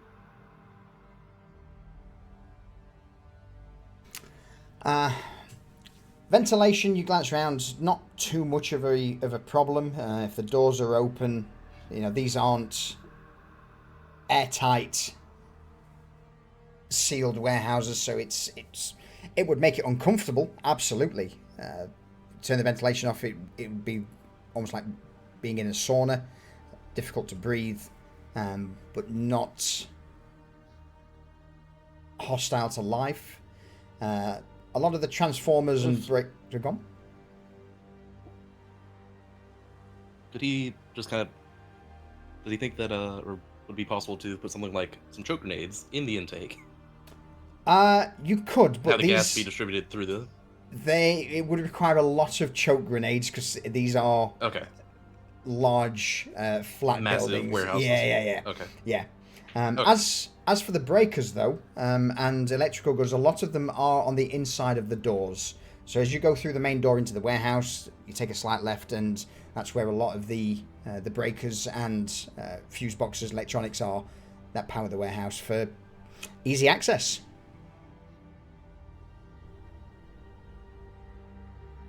No one wants to be traipsing through, a kilometre-long warehouse to get to a breaker box at the very far end.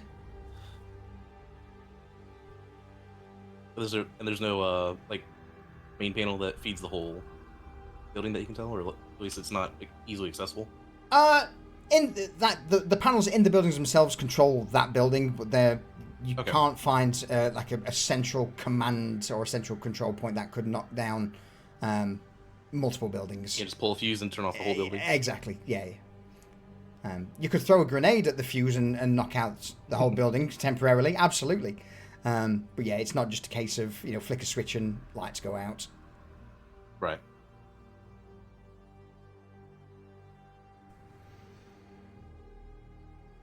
He's gonna kind of take that information down and Yeah. keep moving around, see what he sees. All right. Anything else in particular?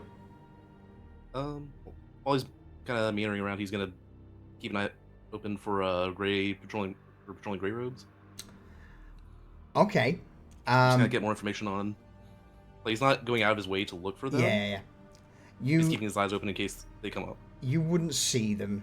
In fact, if anyone would see them, it would be Faust, as he's managed to sneak into the core of it. So Faust, you would see occasionally a group of grey-robed individuals, not so much patrolling, but making their way somewhere. And that somewhere would be in the direction of the target warehouse. Last but not least, Noted. Midas. Well, From your coffee in the after- morning, what are you up to? Well, he's not doing the same exact kind of thing that Faust is doing, because he doesn't want to directly interface with anyone who has an enforcer kind of outlook on things. But there are so many of these buildings that are inaccessible that are essentially forming this wall. And they have the points, and they have blocked things off. But something tells him there's no way that they have managed to seal up everything. Like, there's got to be just like a locked door on the exterior somewhere. So he wants to go around the outer wall away from where the checkpoints are to see if he can find anything that's like just like a locked door they're relying on keeping people out. Cool. I think that's a navigation check. Navigation. Yeah, I would say a routine in navigation or routine awareness, your choice. I'll call it a routine. Oh, I have my awareness is better. I'm trying to determine why that is, but yeah, awareness would be good. Okay, yeah. Ship it.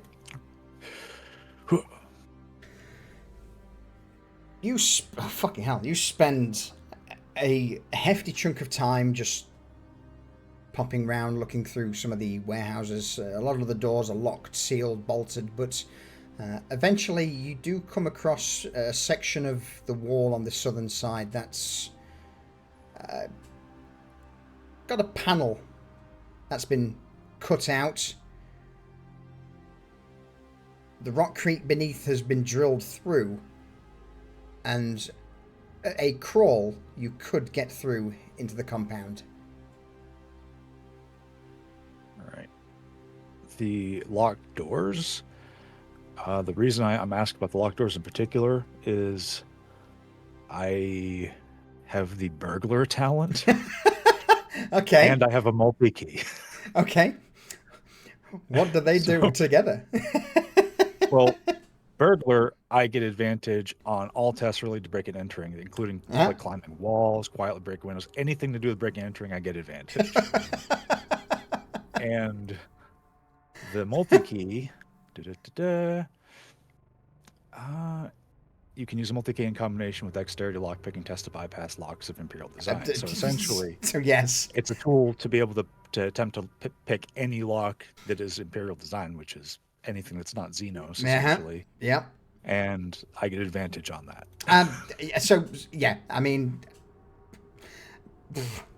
sure, why not? Let's say, you know, not only have you noticed a small crawl space, one of the doors that hasn't been bolted is just locked. That leads into a warehouse that you could, in theory, attempt to open if you so wish. It's on the south side, so that's away from our target warehouse, right? Yeah. So the south side, the warehouse is more on the northwest, with it being some of the first ones, whereas this is, let's say, southwest.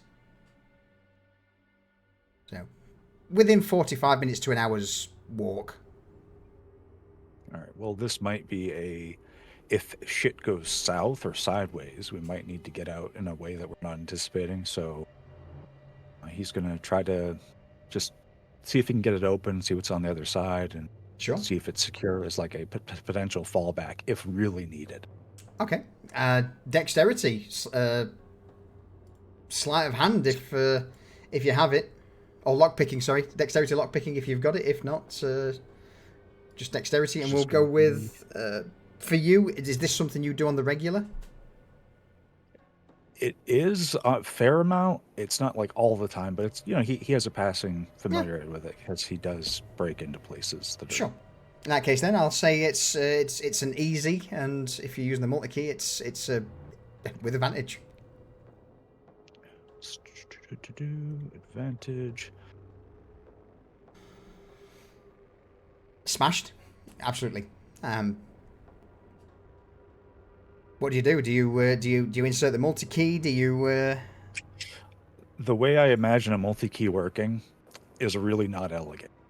I think that you put the multi-key in, and you basically just, you know, like those devices that you just pump repeatedly until it like it just like dun dun dun, and like it clink clink clink. It tries different combinations until it gets what it needs, and until it just gets the tumblers and like, and then it clicks and turn it, and it's the door hisses open angrily for a moment as something that may have not been opened in a long time, but yeah, you peer into a dimly lit warehouse, a row upon row of containers.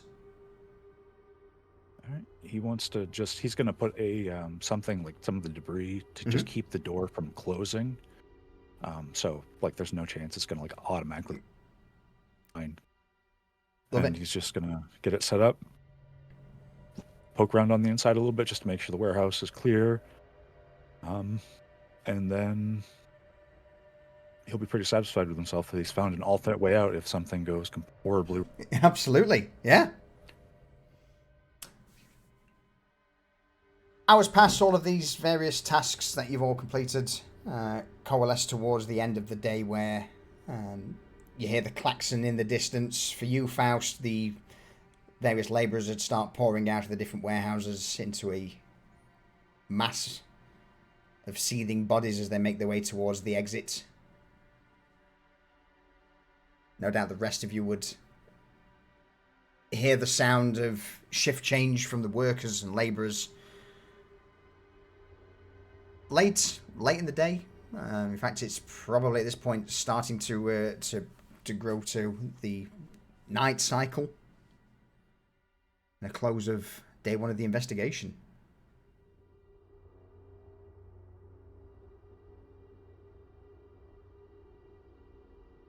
Nope. Beric's gonna turn around, check the storehouse, make sure nobody's in there. He's gonna head back. Clean as a whistle. Yep. Alright, I need to change something since day one is over and we haven't raided. We'll go back to that scene. So, yeah. You begin to drip into the hab block back to your safe house. Faust, no doubt you were a little more weary than some of the others as you've been ducking and diving between patrols and merging into groups, sticking your nose in places that shouldn't belong. Yes.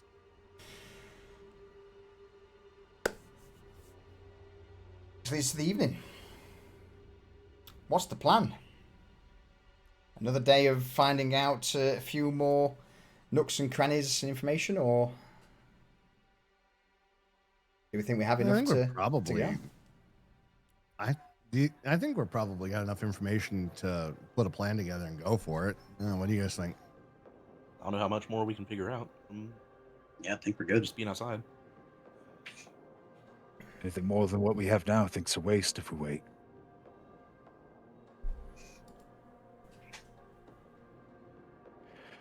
I'm going to reward you all with an extra point of superiority due to the fact that you now have an alternate escape route. You know all of the shift changes and when to perhaps merge. You know the layouts of the warehouses and the buildings. You know potentially who's in there. You tick all of the boxes for knowing what you're getting into.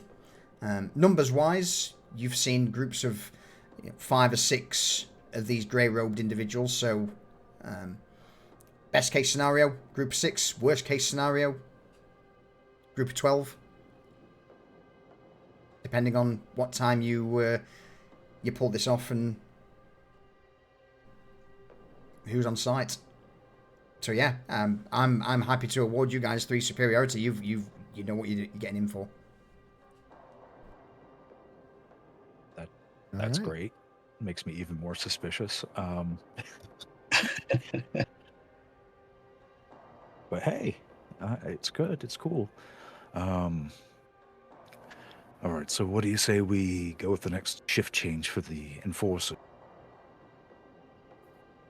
Figure out. Well, the enforcers run on an 8-hour shift change. There's usually a 10-minute interval between each one, and the gates are under full lockdown at that time. They are not concerned with anything that's taking place. The guards are so relaxed they should be punished for it. Well, they're going to be punished for it. They sleep, they smoke, they don't give it. The only thing they do care about is when white robes walk by. They upstanding, commendable respect, and they get absolutely chastised for stepping out. There's no mass change with the laborers either. It seems to be on a 12 to 16-hour warehouse rotation, independently of any other one.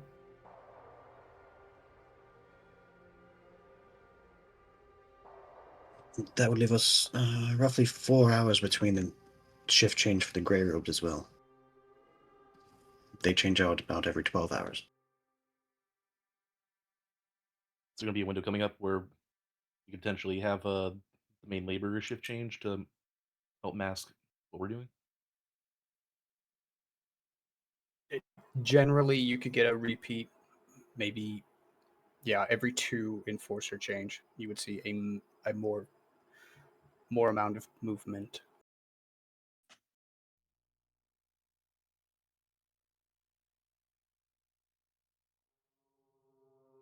All right, so it'll be just doing the math here. So when's the next change in the workers if we want to take advantage? What time is it now? Rather than stressing about the timings, I'm going to say that just you've got the information. You can pin down a moment when you want to go in. I'm not gonna screw you for the minutiae of it. You've got the information. You know when you want to get in there. So yeah, rather than racking our brains around numbers, go for it. You know when you want to insert. You just tell me. Yes, we will go at the ideal time. Yes, at the proper time. So it's going to be the gray robe shift, it's going to be the worker shift, not the enforcer shift, because they don't do hardly anything anyways. Change of shift, they're all going to be awake, and that can be a problem for us. Right. So, it'll actually be like they've been in their shift and they've probably been lazing about. They're not really aware. All right. Well, I'll see if I can't get someone to give. They must have people other than just at the gate. I can't do.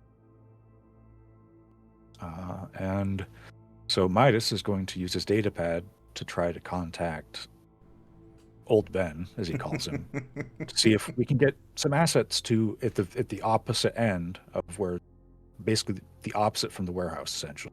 Mm-hmm. Try to get some people to raise some havoc, and like maybe like grab some of the people who are going in and out, like, you know, like just basically cause anyone who isn't like assigned somewhere that they can't leave. The idea is to get all the enforcers who could be spared to have to go there to deal with something or go find something or patrol, just so to reduce the number of bodies other than like the gray robes. They're probably not going anywhere, Mm-hmm. but the enforcers have shotguns and carapace armor and shit like that, and just getting as few of them as possible around would be fantastic. Absolutely. So you're going for plausible deniability. Plausible deniability. All right. You send a message to Ben, and it doesn't take long before there's a crackle in your ear. Well. So you're wanting a bit of trouble causing, eh? Yeah. On a scale of 1 to 10 for disturbances, what are we thinking? Even just a 6 or a 7 would get this done. 12 it is. Leave it with me, sunshine. I will make sure that whatever you need, you can do it. I've been told by higher powers that be that I need to provide any and all assets to your little endeavour. So, do me a favour. If there's anything tasty when you're out there, bring it back for us, would you? Cheers. Goes without saying. Good lad. All right. Got a time? He's going to just give him basically right around the time that You get it, him. Our shift change would be, Consider it done. And, well, good luck. And again, you remember, bring me something tasty back. That last little treat has certainly gone down incredibly well. Vox cuts Make off. sure we find something special. Vox cuts off. All right. Well, that'll help our endeavor. Well, there's 3 other people we could have heard from before that, so. Well, yeah, that's gone. What else is happening?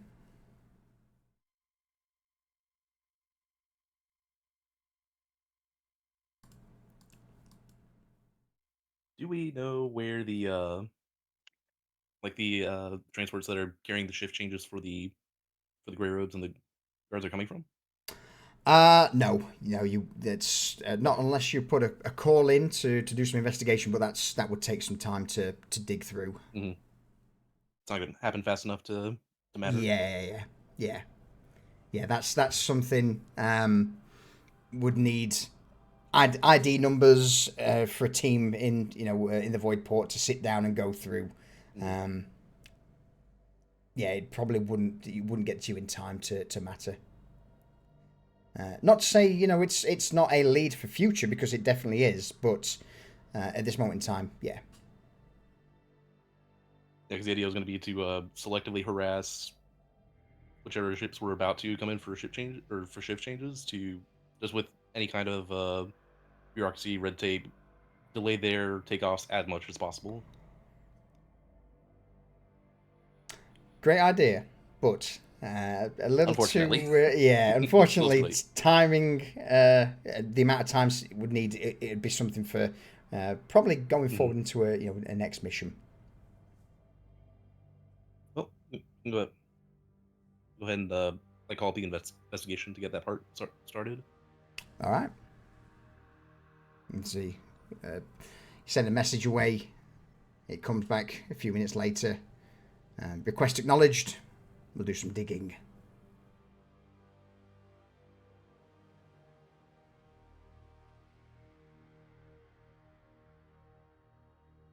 Anything further from anyone? I believe Faust is going to, during a moment of quiet, he's going to go to an empty room in their little hab pad there, and he is going to contact Interrogator Rin. Okay. Because he would like to utilize his once per mission Strategos Extremis. Beautiful.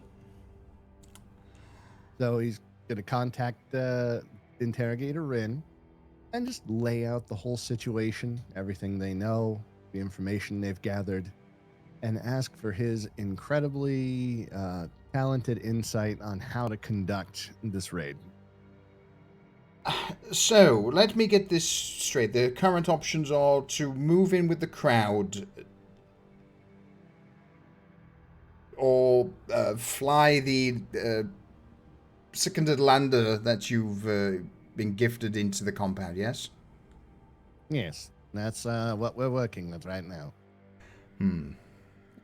For speed, obviously the lander would be the better option, and no doubt acquiring goods. How are you planning to move things out of the compound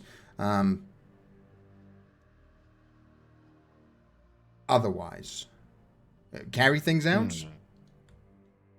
As it would be rather difficult with all the evidence we will doubtless seize in the name of the Emperor. Now, I'm not saying to throw yourselves away and land in the middle of a hot zone, because, yes, granted, that would be rather overt, but your call, you're the agents on site, it's your judgment. But in regards to acquiring goods, Lander was lent to you for a reason. Trying to extract items without an easy option, well, that would be what? Documents, perhaps small things, a few vials. I would prefer more, but again, I am not on site, so if you believe that you would garner more with a covert sneak around and put down a few people, then by all means go with that, or alternatively, the more daring approach, granted, would be to drop in and garner things that way. Yes, well, they will know we're there if we land the ship in there, unauthorized. Do you believe you can conduct this without anyone raising the alarm, without a single gunshot to alert nearby forces?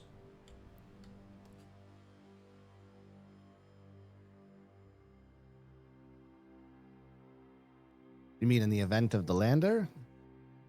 The event of you going in regardless, lander or not.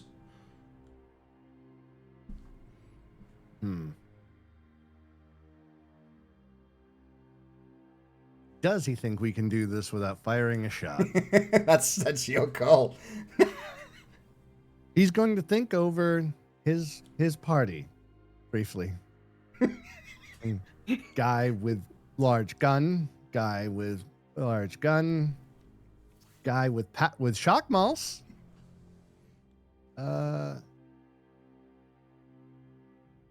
No, I don't think we can do this without firing a shot, my Lord Interrogator.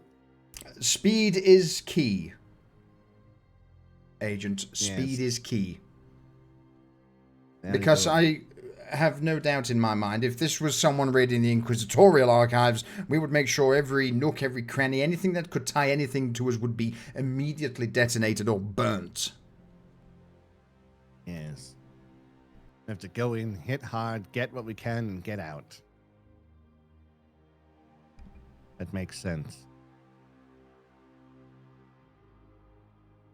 Thank you for your insights, my Lord Interrogator. We will get this done. In his name. In his name, I have both faith in him and in you.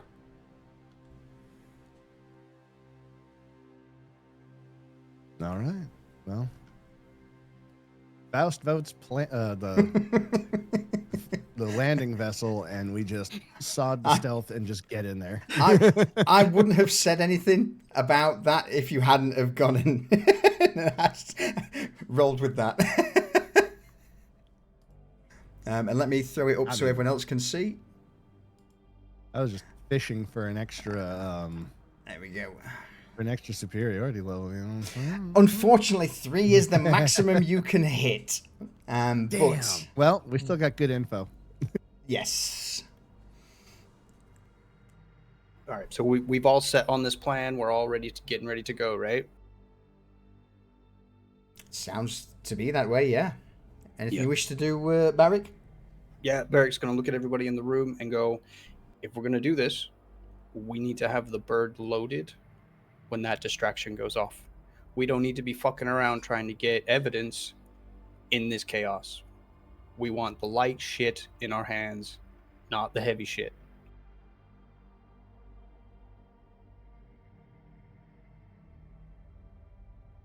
Yes, the interrogator told me that the more we get, the better, but something is better than nothing.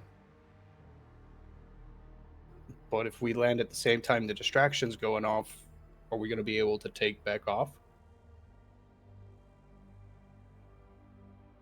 Couldn't be any reason we couldn't.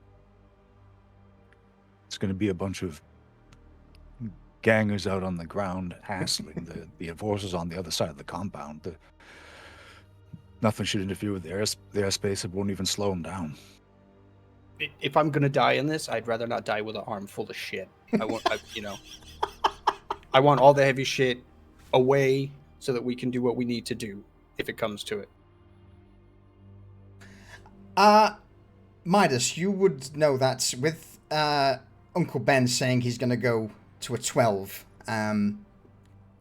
it's not just going to be a little riot that the gangers cause. It's certainly going to be a distraction. It'll be a distraction, but they are self-serving, and absolutely, they're gonna make a show of it. Like yeah. They're gonna get everybody's attention over there. Absolutely, So, yeah. It's going to be loud. Yeah, but I don't think they're gonna bring an AA gun. No, absolutely. From what you've all seen, there is no no anti-air capabilities of the compound. The worst you'll get potentially is small arms fire from autoguns, but again, Alander shrugs it off. Is the Aquila armed in any way? No. Okay. But yeah, I can say with utmost certainty, any enforcers in the area will respond to whatever is about to go down for that distraction.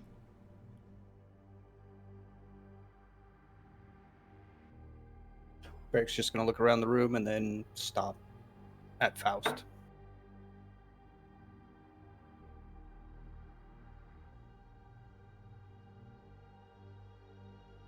Yes. It's your call. What do you want to do? We need to move fast and we need to hit hard.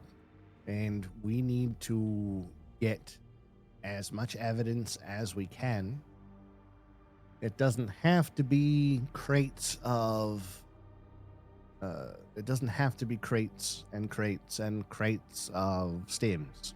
But we are looking for orders, seals, transit routes, anything that can lead us to who is authorizing all this movement. I've been advised that they will start to destroy all evidence the moment they detect our presence. So I think what lands us closest to the building is going to be what works out the best for us.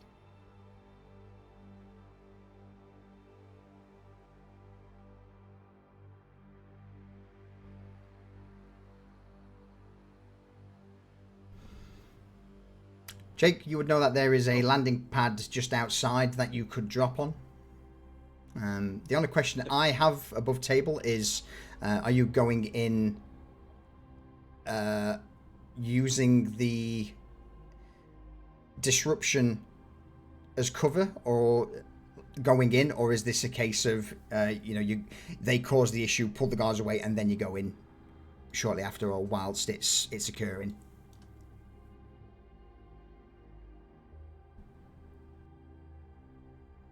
We think it would be best to going with the distraction or slightly before?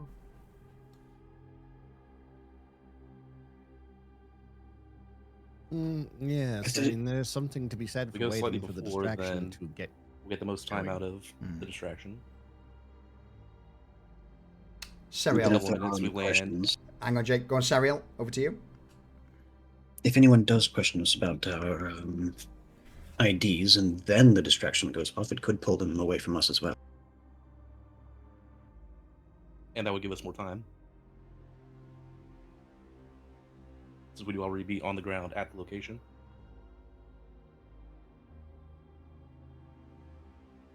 True.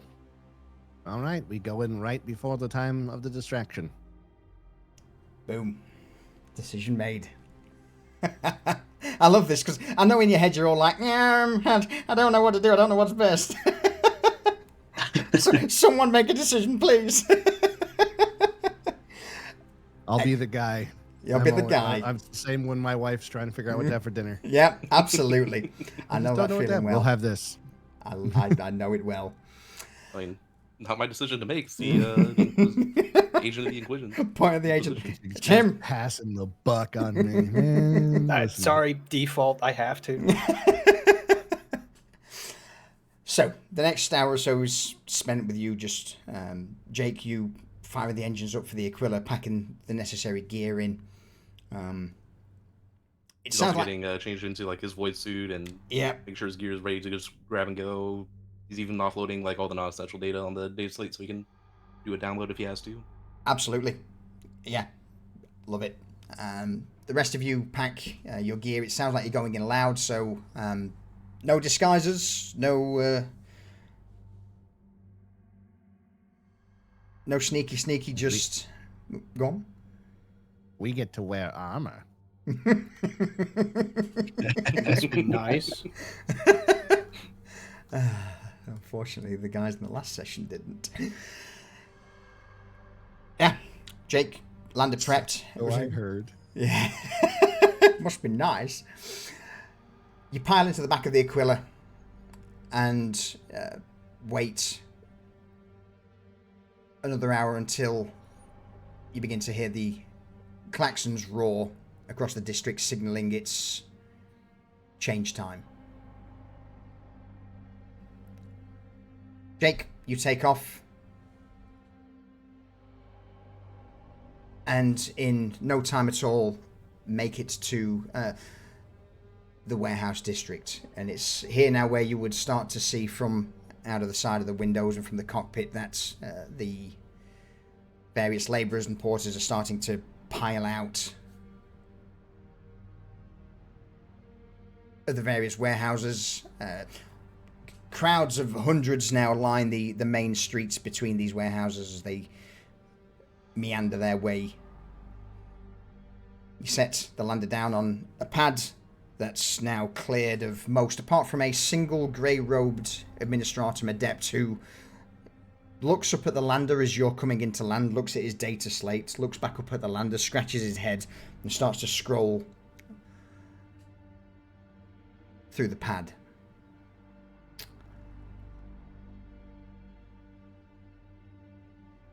Let's give me... I need a scene, just a generic scene. I don't have a generic scene because I am a terrible GM. Fuck it, we'll go back.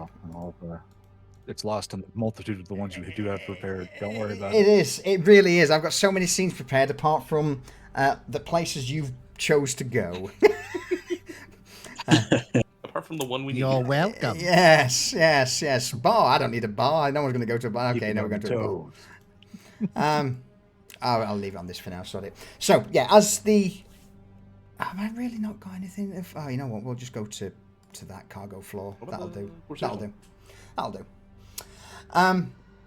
As the lander starts to descend, you would see that this is now the time of shift change. You were going in just before the distraction, correct? Mm-hmm. Brilliant. So that was the decision. Absolutely. So immediately as there's a thud that reverberates through the lander, Jake, you flick the switch, the back hatch opens up, and you are immediately greeted by this Militarum adept. I'm terribly sorry, I believe you may have got the wrong landing pad. There's no scheduled deliveries or pickups for... What do you do? I'll shoot him. Beric's gonna step forward quickly and go for pad for what? What destination? Because we have orders. Where do you think we're supposed to be? As Barrick says this, do you shoot him, Faust?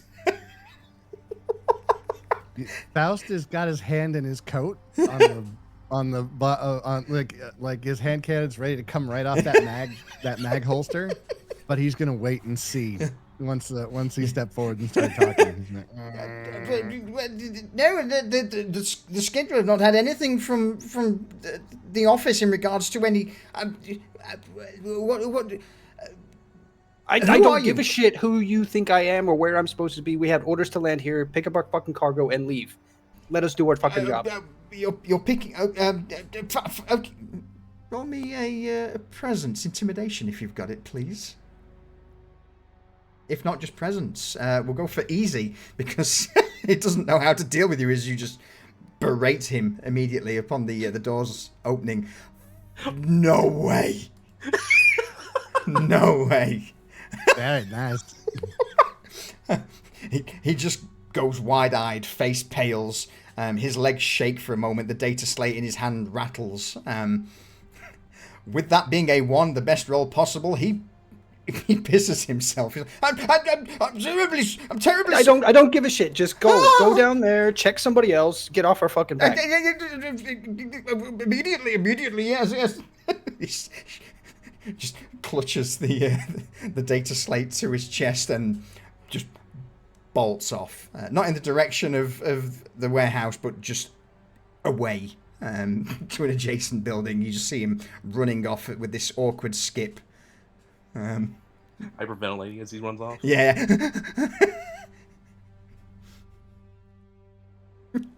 All right, gentlemen, let's go. Yeah, he's going to be writing about that one in his diary for sure. Sniveling little shit. All right, well, let's move. Let's get to this warehouse. Yeah, it's only within 20 or so meters, 30, 40 feet away, so you quickly descend the ramp. Jake, you swizzle around on the pilot's chair, jump into the back, make your way down the ramp as well. And with that, the 5 of you set off towards the entrance door. Here, you don't see anybody else. It seems that the workers have already left this area, and he was basically just doing basic administration work. No other grey-robed guards or individuals outside. The landing pad's yours to move across. Yes, in the distance there is the constant thrumming of thousands of footsteps as the labourers are still proceeding to depart. You get to the door. Glance around. Still no sign. What do you do?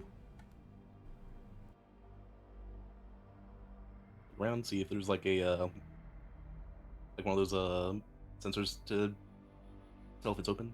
Yeah, the door's open. There's a red light. It's unlocked. You could easily open it at the minute you just pressed up against the side of the walls next to the door. Like, is there gonna be a buzzer if he opens? There probably will be a buzzer, yes. Or in fact, no, there isn't. No, I've not mentioned any buzzers. No, so there's no buzzers to the door. You can just open it. Let's get moving. And he opens the door for someone else to step through. All right. In we go. In we do go. Oh, boy. Hold. I've not got lighting for... you know what? Oh, no, I can't do it that way. Right, bear with me. Sorry, I've not got vision for Observer, so I need to give Observer vision for people. So chat can see what you guys see. Figure ownership, Observer, limited.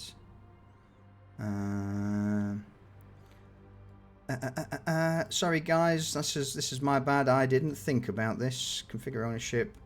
Observer. There we go. Let there be light. So immediately as you step in through the door, you're met with container upon containers. On the right hand side, a track that's typically used for pulling the containers out to the front. And as you step in, doors open. In front of you is a grey robed individual, an auto pistol holstered on a sling over his shoulder, a data pad in hand, and he just slowly turns his head to look at you all as you step in.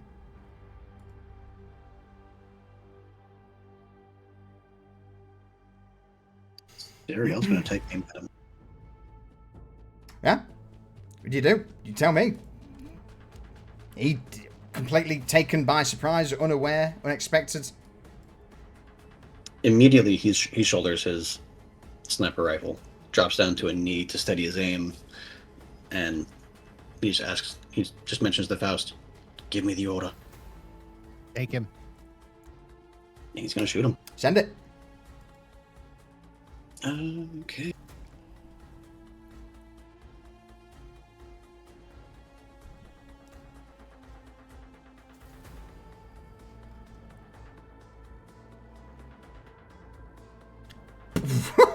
Oh, completely caught unaware. Yeah, that much damage. What happens to him? I just take his leg off. It separates at the hip, and he's just dead from arterial bleeding. Is your weapon silenced? It is. Son of a bitch. Okay. Bear in mind, on attack rolls now, you can click the SL superiority to add 3 to your rolls. So if you... I need to do. With that though, gentlemen, roll me initiative. Anyone you come across will be surprised and will not be able to act. For those who need a refresher, right click on your character, click over the cross swords and shield icon, which will put you into combat, and then you can click your dice from the top combat bar to be put into initiative.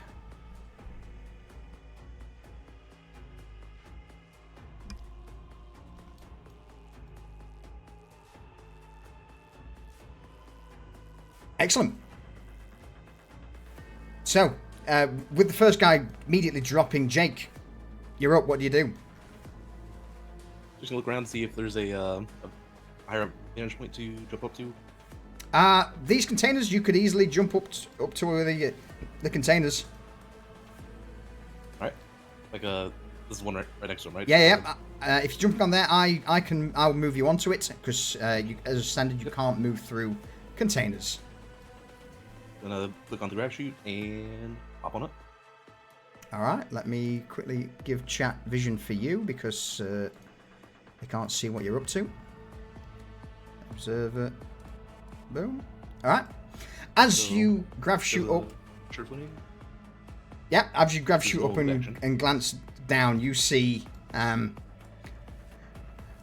quite the few individuals. I say through the box, I spot 2 grey robes. And you hear chatter from further down in this area. Looks like they're coming from the other side of the complex. He's gonna kind of take a knee and stay low so he doesn't get spotted by them as easily. All right, yeah. Give me a stealth check. Routine. Stealth. Routine.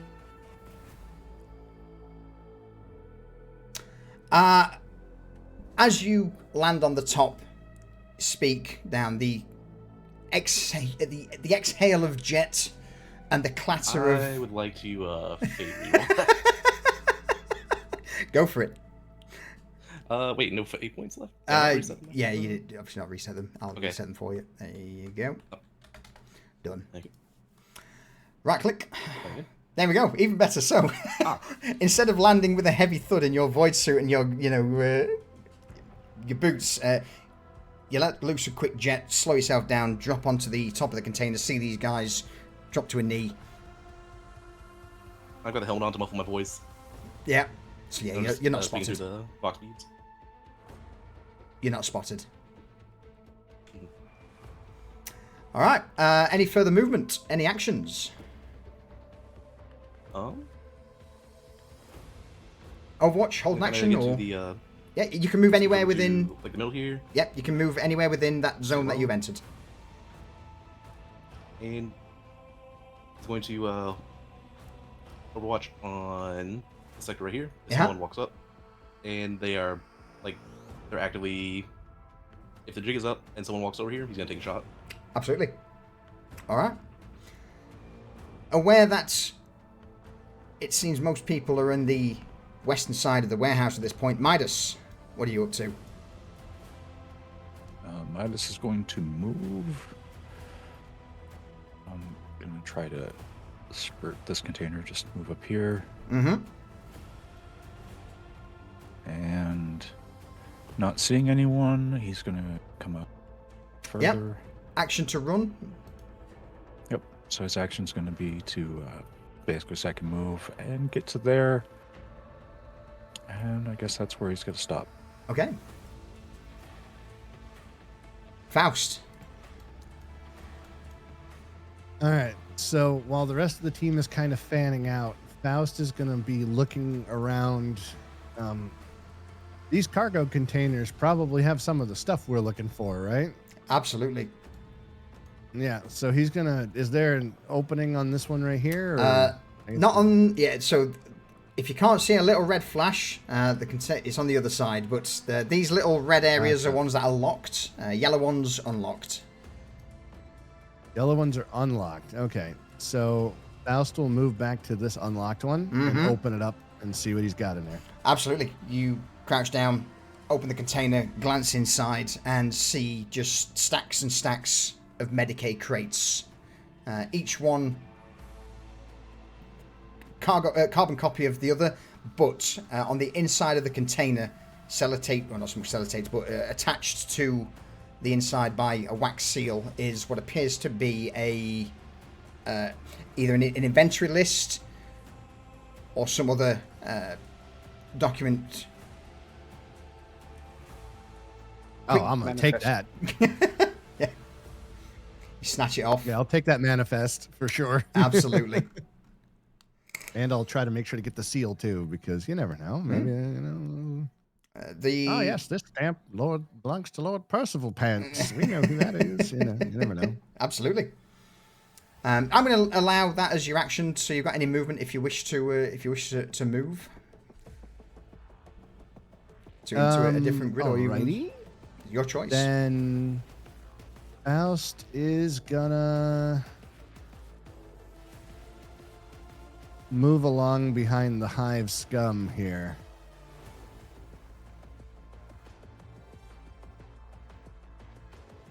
Excellent.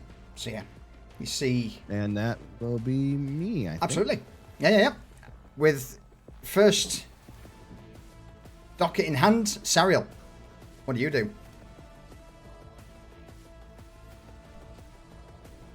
With the call out being there's hostiles down to the west, Sariel's going to approach this corner right here.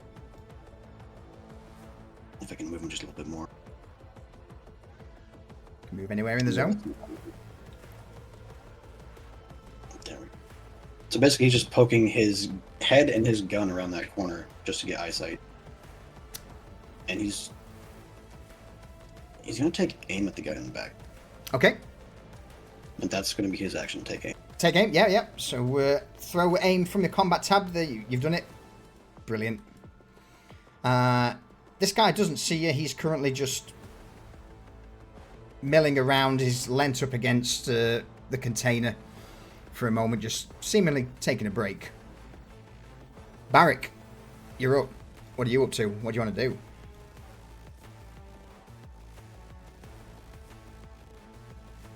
Well, Barrick can't see anything, Neither can I.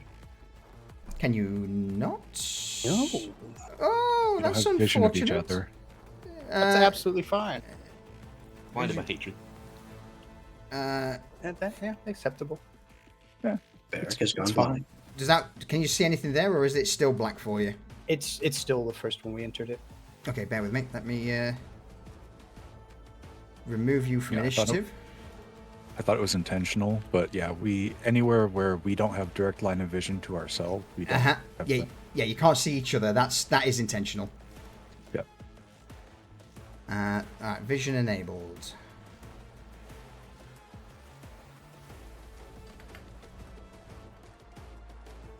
Can you see now? Oh, thank you. I can see what I should be seeing with a line of sight. Excellent. Let me just put you back in on your initiative of 11. Update participant, initiative 11. There you go, good sir. Sorry about that. Nope, it happens. All right, so Barrack is aware of what Faust just Correct. did, right? So the doors open, we can see how large are these containers? Each one's roughly, I would say, half a meter by half a meter cubed. So yeah, 50 centimeters, enough to easily grab a crate yourself. Yeah, I think that's what Barrack will try to do. We've just entered, where there's no alarm setting off. Everything's going on outside. He could probably grab one, get back to the ship, get back here, and it's sorted. Yeah, if you want to do that for your turn, absolutely.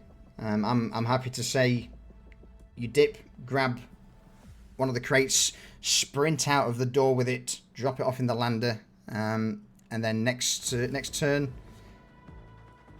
you'll be back in the room. Mm-hmm. Perfect. Awesome. Smart. A little bit of movement. The assailant who had his back to the container just starts patrolling and walking off back to the main group. The voices from the far end.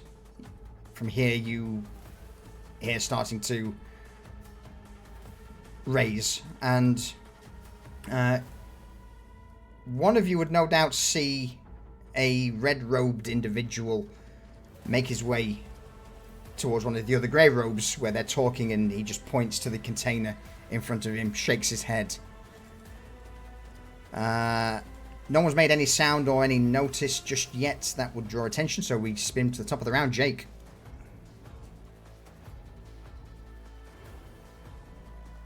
So, Jake's seeing this happen, he's gonna kind of back off a little bit.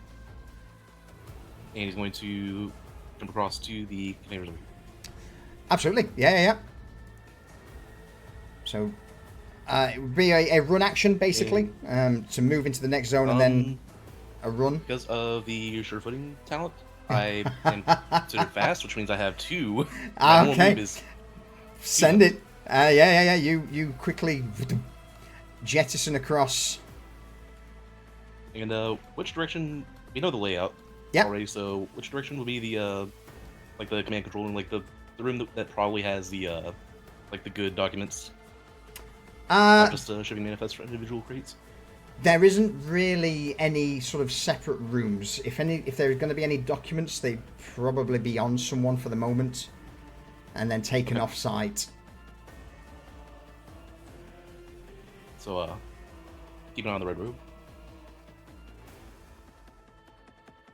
Scooch over to the corner here. Yeah. Spot another guard.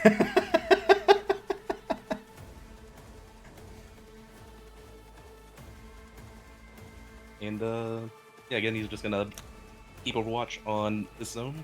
In fact, what I'm going to do, And yeah, I'm going to give you all observer on each other, because I think it makes it a little bit easier rather than just staring at blackness. I think it'll give you a bit more of a situational awareness. Jake, figure ownership, observer. I'm all right Midas. with it. You can leave me like this. All right, yeah. Yeah. Well, I've done it for everyone else, so I've got to commit now. There we go. Okay. Can everyone see everyone else at this stage? my vision has not changed. I cannot see Scub, Okay. ordering well. In that case, I may have to delete you all. Sod it. We stay as we are. Be right. Yeah. You can ping where, you can probably hear people. Here is Jake, Midas, Faust, and there is Sariel. All right. Jake, so yeah, you jump across, notice some others, radio it in. Midas, what do you do? Midas is going to enter this zone. Mm-hmm. And get up that far. Can't Actually, go sorry. around that corner. Jake, did you have an action you wanted to do? I think I've forgot your action there. No, I said I was going Overwatch? to hold an action for if someone jigs up and people start moving aggressively Okay. this way. I'm going to You overwatch. shoot him. Okay, that's fine. Sorry. All right, carry on, man. So yeah, you sneak up along the side of the container. And being that he hasn't seen any other open containers, he's going to try to get up to this corner just to be able to see a little bit more around it. Absolutely. You can push yourself a bit more if you want to get some vision. I'll let you do that since you're currently sneaky. You already mentioned the guy in the red robe, so I can kind of see like the edge of that guy and everything. So he's just right there, and he's just not making any noise, not anything more than just like breathing basically, because he wants to make sure that the jig isn't up before They go where you need. before they've even got anywhere yet, basically. All right. Faust. So you hold it in no watch action just in Yes. case, Midas, yeah? I don't have that option because I technically ran to get up into that. You did. Good point. Yeah. All right, Faust. Over to you. What do you want to do? All right. So Faust is going to kind of stick his nose over here really quick. Uh-huh. I don't see anything too crazy. And is this just a light or is that an open crate? That's a light, that one. Yes. A light. Okay. All these crates are locked that he's looking at. Oh. Oh. Oh my. That guy looks important.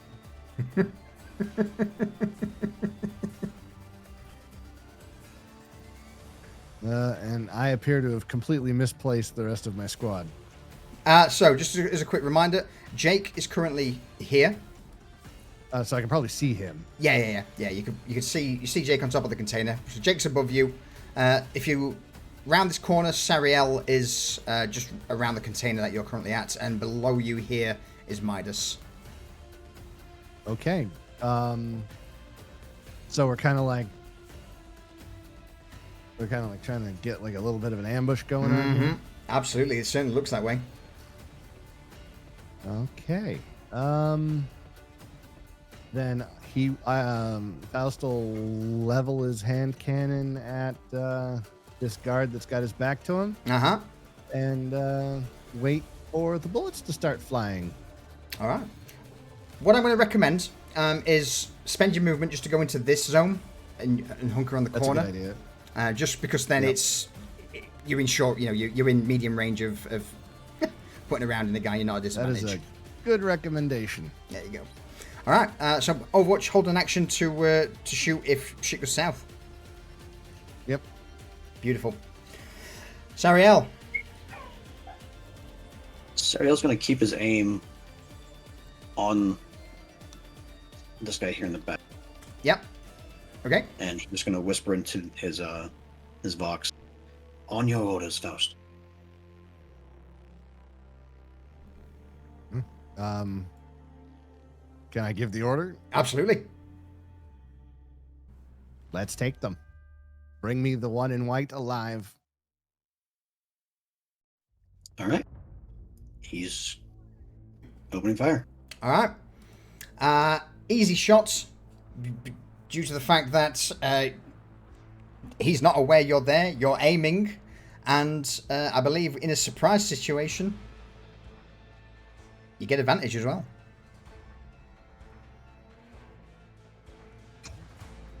Oh, this poor guy.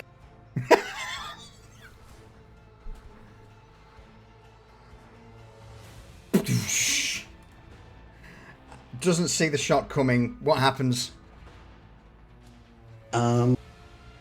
Basically, his head's going to explode.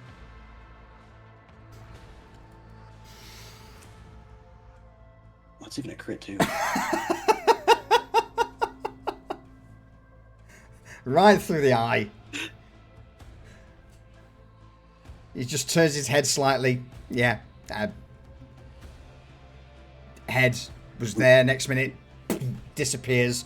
The white and red robed Medicaid storage master just looks for a moment, blinks. Unable to comprehend. You hear a few other gasps and mutters from people behind. But yeah, I'm basically going to leave them surprised until we get back to Sariel. Any movement, Sariel? After that, he's going to, just in case he starts running north, he's going to move into the next sector. Okay. Yeah. You move up, position yourself at the next container. Glance around the corner, see the individual Jake called out.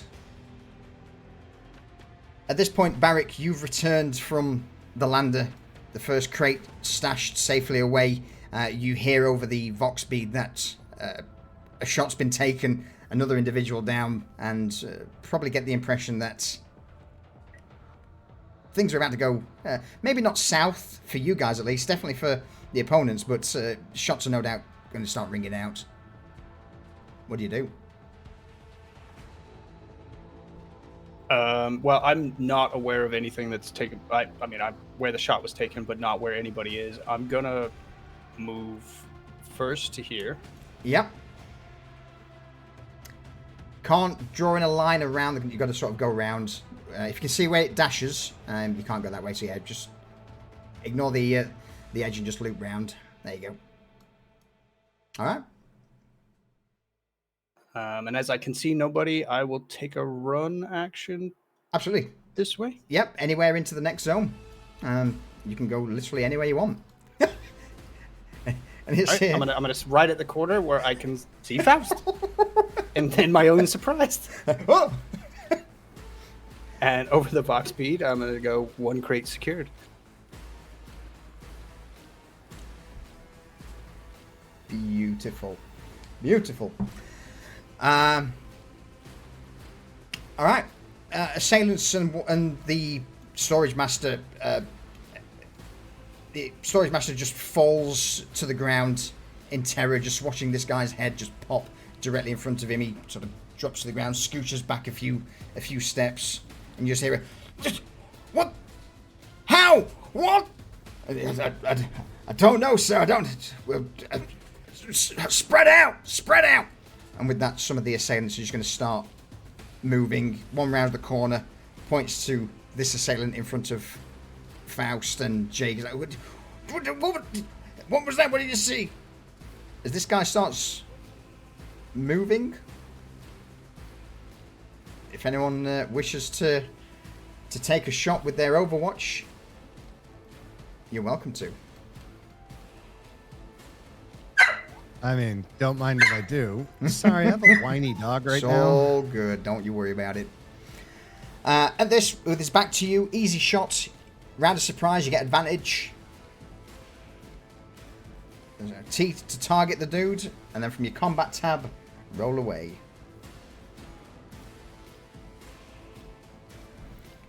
Fucking hell. Just, is this silenced? No. Okay. Not even a little. I'm pretty sure I strapped a loudener on it. What happens to him, Faust? So the guy runs around the corner, shouts at him, "What do you see? What's going on?" The guy looks up into his eyes, and his entire rib cage explodes out in front of him. Blood Viscera coats the guy in front, and he's just like, "Oh, fucking hell!" And as the body drops, that's at this point where he looks down, sees you, Faust. So at least this guy is currently aware of you, and no doubt the roar of the hand cannon echoing through the warehouse will alert the rest. Any other Overwatch shots being taken? Jake is holding one. He is. Jake, are you shooting anyone? It'll be at disadvantage because obviously the range with the shotgun, but you can still take it if you can see him. And you are muted if you're trying to talk. Right. Be nice if I was on mute. So is it the same shot if he's in this sector or in this one? Correct. Yeah. With it being a medium range weapon, it's if in the next grid, it's straight unless you choose to aim, but aiming is a full action. And obviously with you holding your Overwatch, it's just a shot with disadvantage, so you can choose to take it or not, your choice. But hearing the roar of a hand cannon, your cover's definitely blown. And would height factor into that too? The height difference? Absolutely, yeah. I mean, it's still actually, so it would be at disadvantage because of range, but it would pump it back to normal because it's around a surprise. And I would say with you having height, easy shot, you can just pump it down. So easy, it's an easy straight shot. Okay. Don't forget about your superiority. And the +3 superiority. So we go with a slug round. Actually, I think does slug not increase the range? No, it just gets rid of spread and more damage. Even so, filth. Easy, normal. Yep. And then do I have to do anything else with the because I have a laser now. I don't remember if that was. That's automatically included. Okay. Yes, that factors in now. Okay. So plus priority.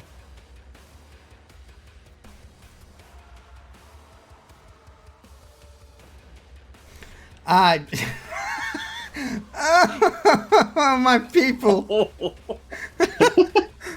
I mean, 18 damage is dead. If you want to roll the crit, same just for the sake of it, feel free.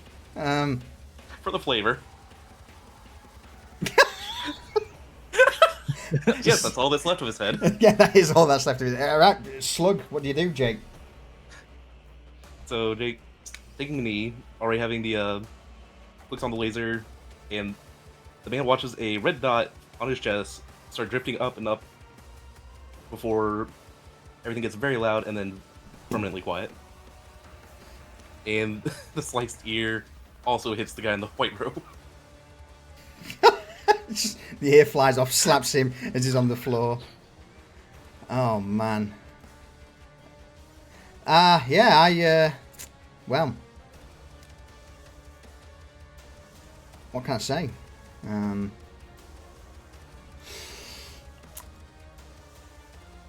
That's all the held actions. So the assailants now would basically skip their turn. The combat start. That's your round of surprise. Jake now goes to the top of your turn, top of the round. So it's now your actual turn. All right. So once again, I'm gonna keep on moving north. Mm-hmm. On top of the shipping containers. Yeah. I'll move you across. Ooh. And I'm just gonna keep on make sure that no one tries to Flank come around round? for a flank on Zerial. Sure. See nothing.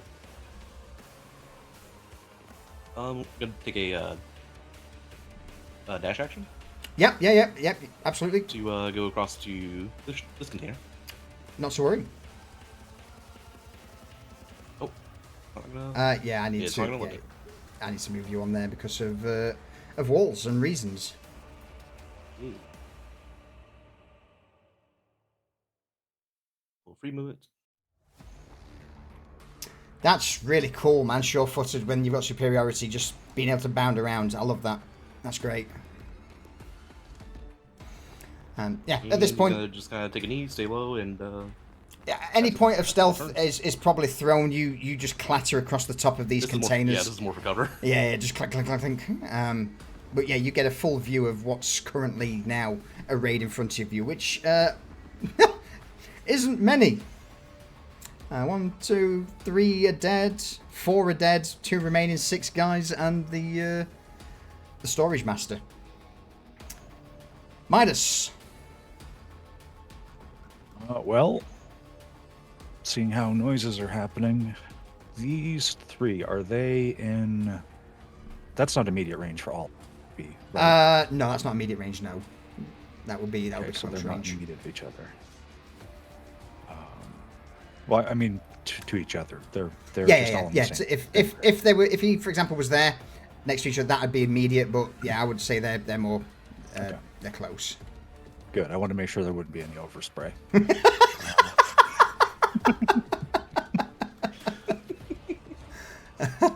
Yeah. Just. Oh, here we go. So, the one that's closest, the one that just saw his page, get his ribs blown out towards him. Mice is gonna lean around the corner with his auto pistol and go full auto on this guy. Send it. And so, advantage, plus superiority. Easy because it's still the opening. The opening round. Okay. I hope. So the laser's on, the grip's on, and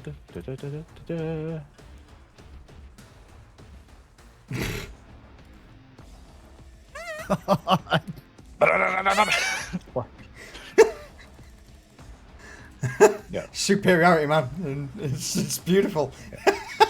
that's a lot of damage. Think. Yeah, 17. It's dead. It's dead. Oh, just Always do your homework, kids. Yep. yeah. Oh yeah. Left foot. Just...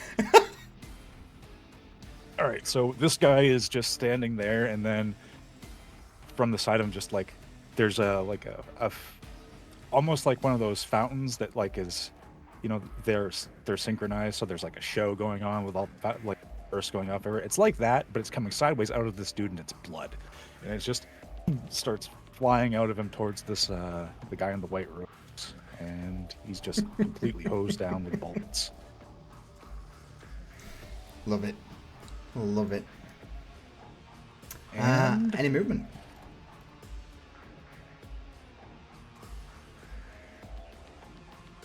Yeah, gonna move like right. Oh, You gotta go around because of the walls of the containers. gonna move right up here. Just run past him to basically like right on top of this guy, so he has eyes on him if he tries to go anywhere, and still have some kind of concealment from this guy. Absolutely. And that'll be him. All right. Faust, you're up. All right. Faust is gonna take his. Oops, that's not the right button. It's not trying to target me.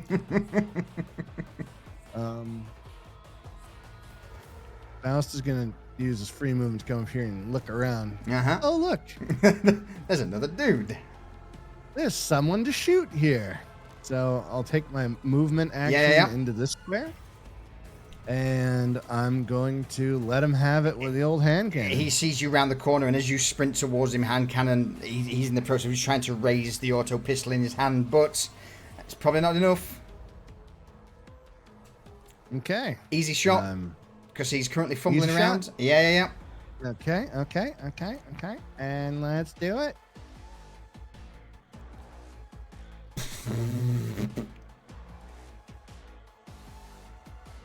What happens?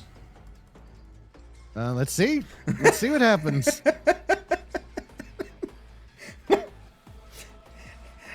It's not so much Shoot dislocated. him in the knee, and the guy falls down going, ah. And then he dies because his leg got shot off too, I guess. There's a lot of that going around.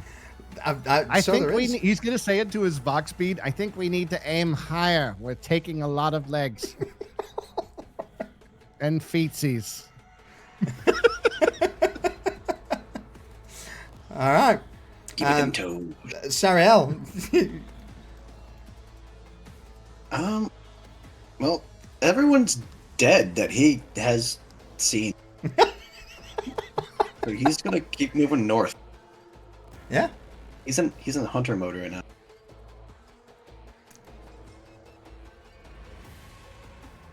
Oh, that's it. Yeah, that's just the gonna end there. He's gonna run up this side. All right. So that's a move and a run to Yes, sir. scoot round. Beautiful. Barrick, you're up.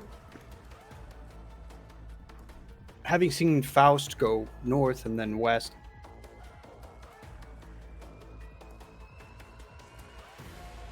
and then use a run action. Absolutely. Corner. Yeah. You come around the corner, see Carnage, Midas. What the fuck has happened?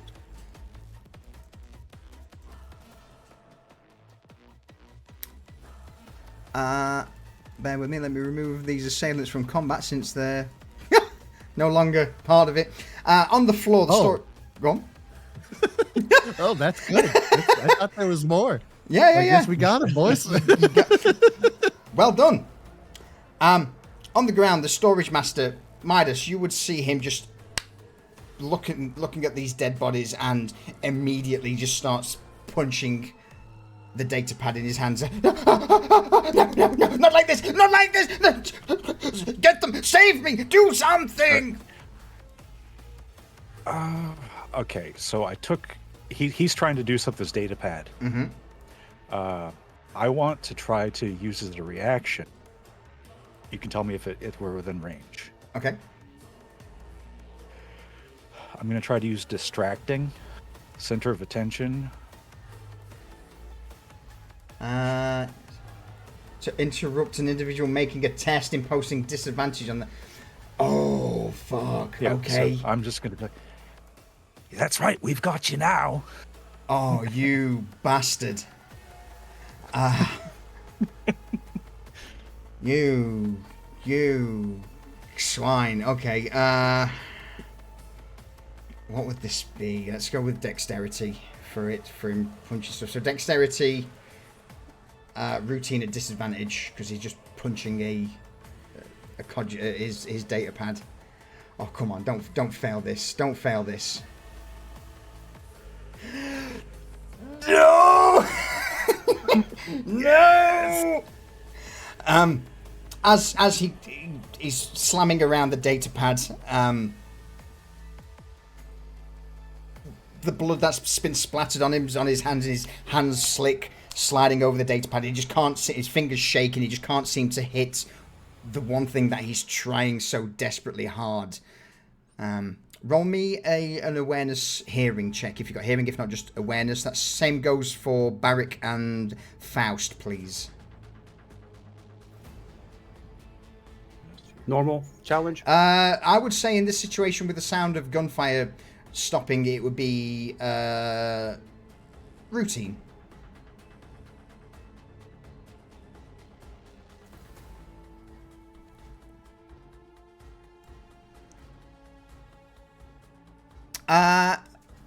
Okay. So unfortunately, I mean, you've kind of stopped him, I guess, for the moment, and he's not going to get a chance, but we shall see what happens. There's a subtle banging or a knocking or something that seems to be stirring or moving from this container. But that's all I can... Oh, no, shit, that's a +7 awareness check from Barrick. Barrick, you hear something just clatter and move, a slight groan, and it's then that's through the smell of gunpowder, this unpleasant smell of either rot or unwashed masses just seems to tickle at the edge of your nose.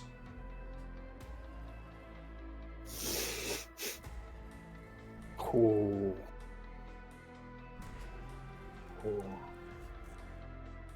And then you would hear what sound like a scraping, like someone scraping a sword against the inside of this container. But it's not like on the sides of the container. It's almost sounds like it's on the roof. Top of the round, Jake. You're up. If it's on the roof, would Jake see it since he's also... It's not so much see, it's just a noise, a sound. In fact, yeah, you know what? You roll me an awareness check. Yeah, because I forgot you're up there. Roll me an awareness check to see whether or not you heard it. Difficulty? Routine. Routine awareness. You do, not to the full extent, but you would probably just hear the clatter of something scraping the inside roof of this container over here. And there's no like kind of like external, like there's nothing weird happening to the top of the. Nope.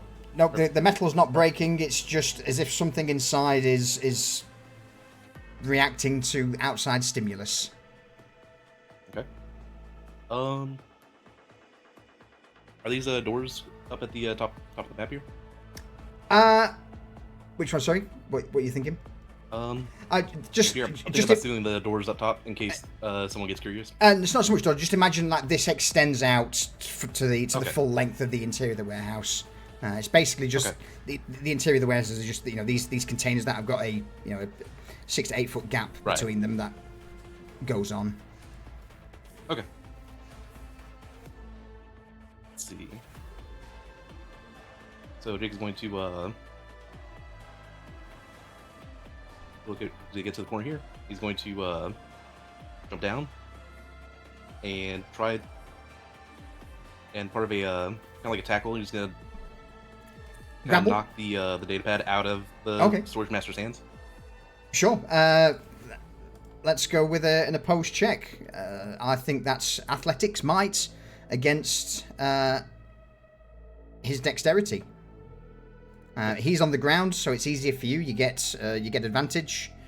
He's on the ground trying to wrestle away. He's at disadvantage. Yeah. I'm trying to come in as fast as I can so I can use that momentum to help out. Oh, we fucked it.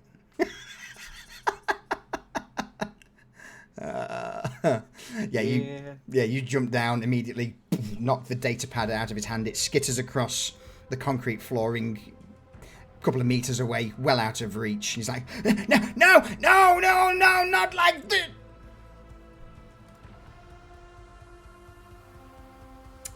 Move, action, Midas. Okay, I'm going to use my next bullshit talent. Well prepared. Yeah.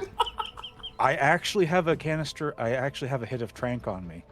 It's 0 encumbrance. It's only 5 credits. I can afford it. I'm gonna. So he's gonna run up, seeing what Jake just did. He's gonna run up. He's gonna just try to stuff a dose of trank in this guy's face to just chill him right the hell out. Yeah. Like he's gonna try to drug him. Yeah, man, absolutely.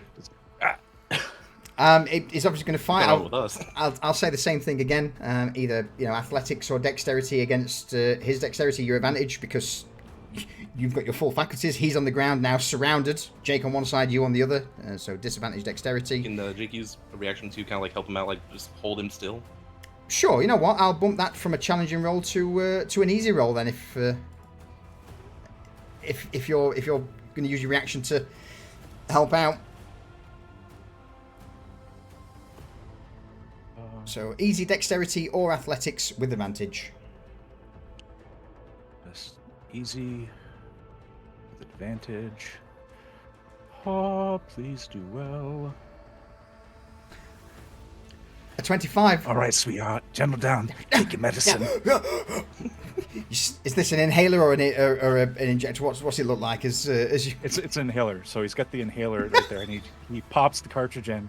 Shakes it a little bit and then just stuffs in the guy's face and like holds his nose and just in blasts an entire capsule. Yeah, fires an entire capsule of trank into this guy's mouth to just. Let me read exactly what trank does. I mean, I know what I'm doing it from a narrative point of view, but well, it doesn't really have stat things attached to it yet. Yeah, it's a tranquilizer. It numbs the body and mind.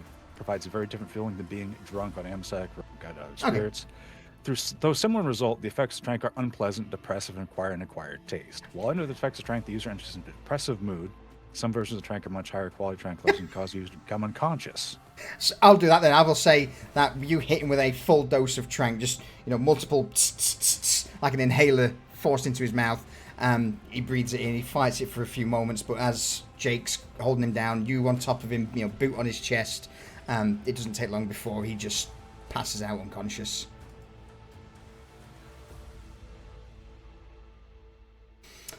And The last thing he's going to do is going to look back over his shoulder where he remembers Faust being and just, look and wave a thumbs up. I'm gonna end the combat there then, I guess. Unless we open the door. I mean, if you open the door, it's a completely different story. But let's end that combat encounter. Oh, Have we I'll gotten open the Auspex? door, but not that one. I see this one. This one looks tempting. Jake's gonna rush over and grab the data pad and see if he can clone the data over onto his. Absolutely, yeah, you can. As for the I'm gonna bring both, but that way he has duplicates just in case something happens. beautiful. Roll me a routine tech check, please, Jake. In the meantime, I'm going to jump back to Faust, who strides up to the door, throws it open. Again, stacks and stacks of Medicaid containers, but this time, just off to the side, there seems to be some black body bags. I'm gonna pull out the old Auspex. See what we got here. All right. Roll me an easy Medicaid check, please. Whilst you're doing that, I'm going to head south to Barrick. Beric, seeing that he is now incapacitated, he's going to walk up and manacles. Easy. Yeah. You walk up to him, slap some manacles on him. There's no fight left. He's well and truly unconscious. It's almost too easy. And now that everybody's within earshot, he's going to go, there is a horrible stench of rot and clawing from this container just to our west. I vote we leave it the fuck alone. Unless someone wants to scan it if they have an Auspex. Serial, actually. As Faust is waving his Auspex around, scanning things. I mean, we are all aware of what Beric wants to do. He's just making it known that there's to the other one in the party. Sariel, you as Faust waves his Auspex and then points it back towards the interior of the container, what are you doing as you approach? He's going to move up to the container that they just called out, with having the stench in it, and he's going to use his auger array. Can't cut corners, sadly. All right. Tech check from you, please, with the auger array. Routine. Going down the list then, and then we'll circle back to Midas in a moment. Jake. Doesn't take too long. You take the data pad, look over the screen, and you see that on the screen there was, apart from this blood-slicked handprint that's now down the front of it, you see at the top it just says container locked, open, and then two glowing green buttons beneath, one yes, one no. We hit no. No. Keep that shit locked. By pressing no, it then takes you back to the main screen of the datapad, and you plug your own datapad in and starts the copying process. That will take a minute or so to transfer everything over. But you quickly begin to see multiple shipping manifests. Go on. I was going to ask if there's is there a identifying code on the suspicious crate here? No. Yeah, so he's going to look for that one. No, from outside the crates, there is no identifiable numbers. All of the identifiers are on the inside, in the door. Darn shame, I'm not gonna know what's in there. Faust. Unless we see live cargo somewhere in the manifest. Well, about that, I'll come back to you in a moment because this is going to take a while for it to download. Faust, scanning over the body bags that have been put to one side in this container. You don't get any anomalous Empyrean or warp readings, but they are definitely deceased individuals inside the bags. And as you glance to your left, you see another shipping manifest. This one states at the top,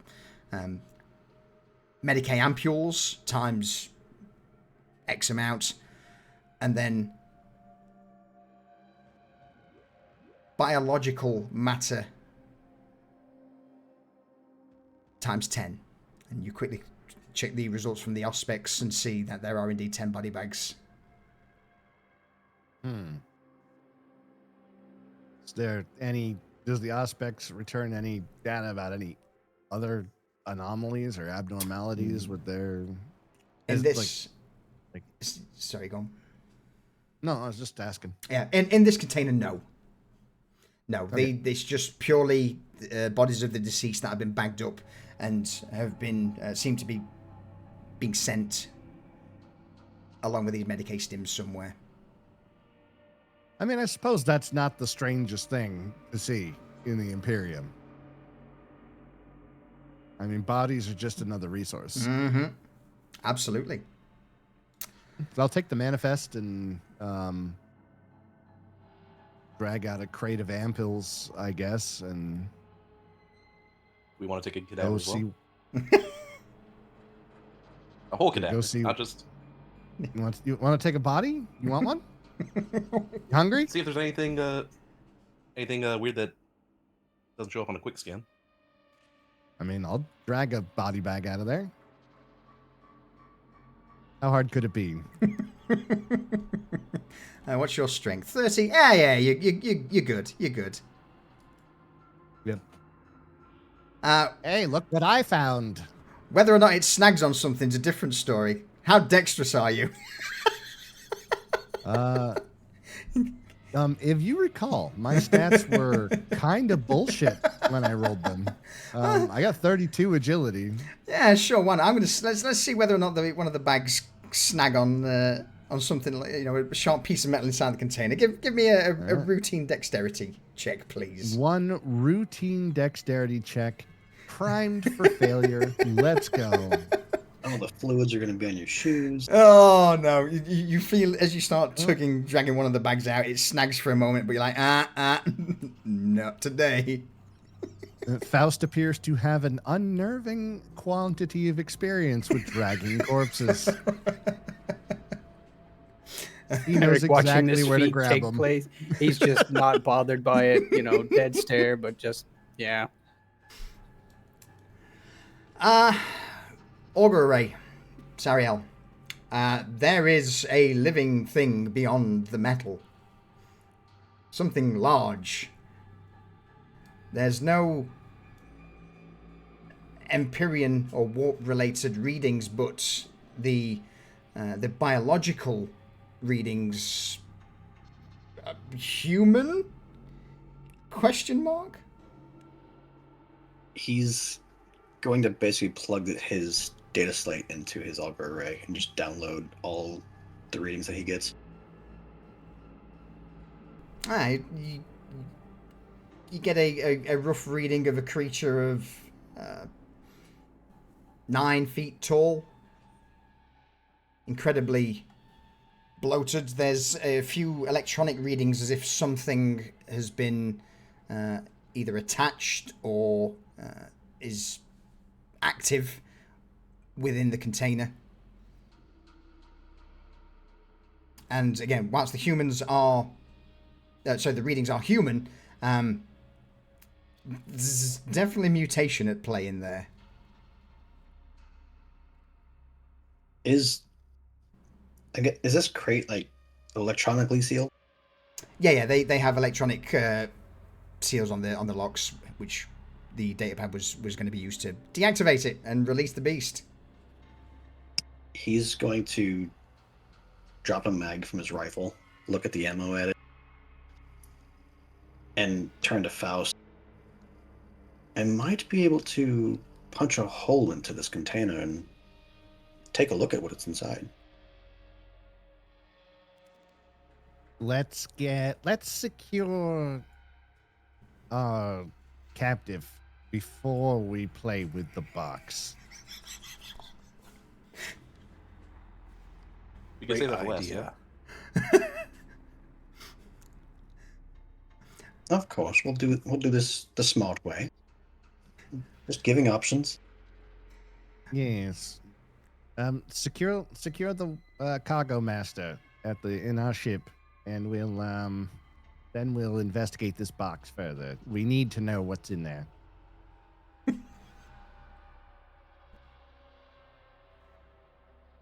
Preferably without opening it. As he hears like another like boom from inside. Yeah.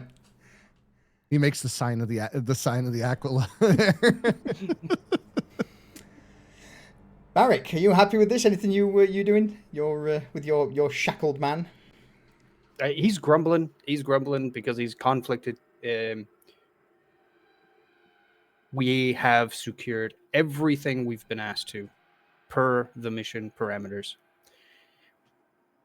I want what's in that tank, but currently not part of our mission parameters.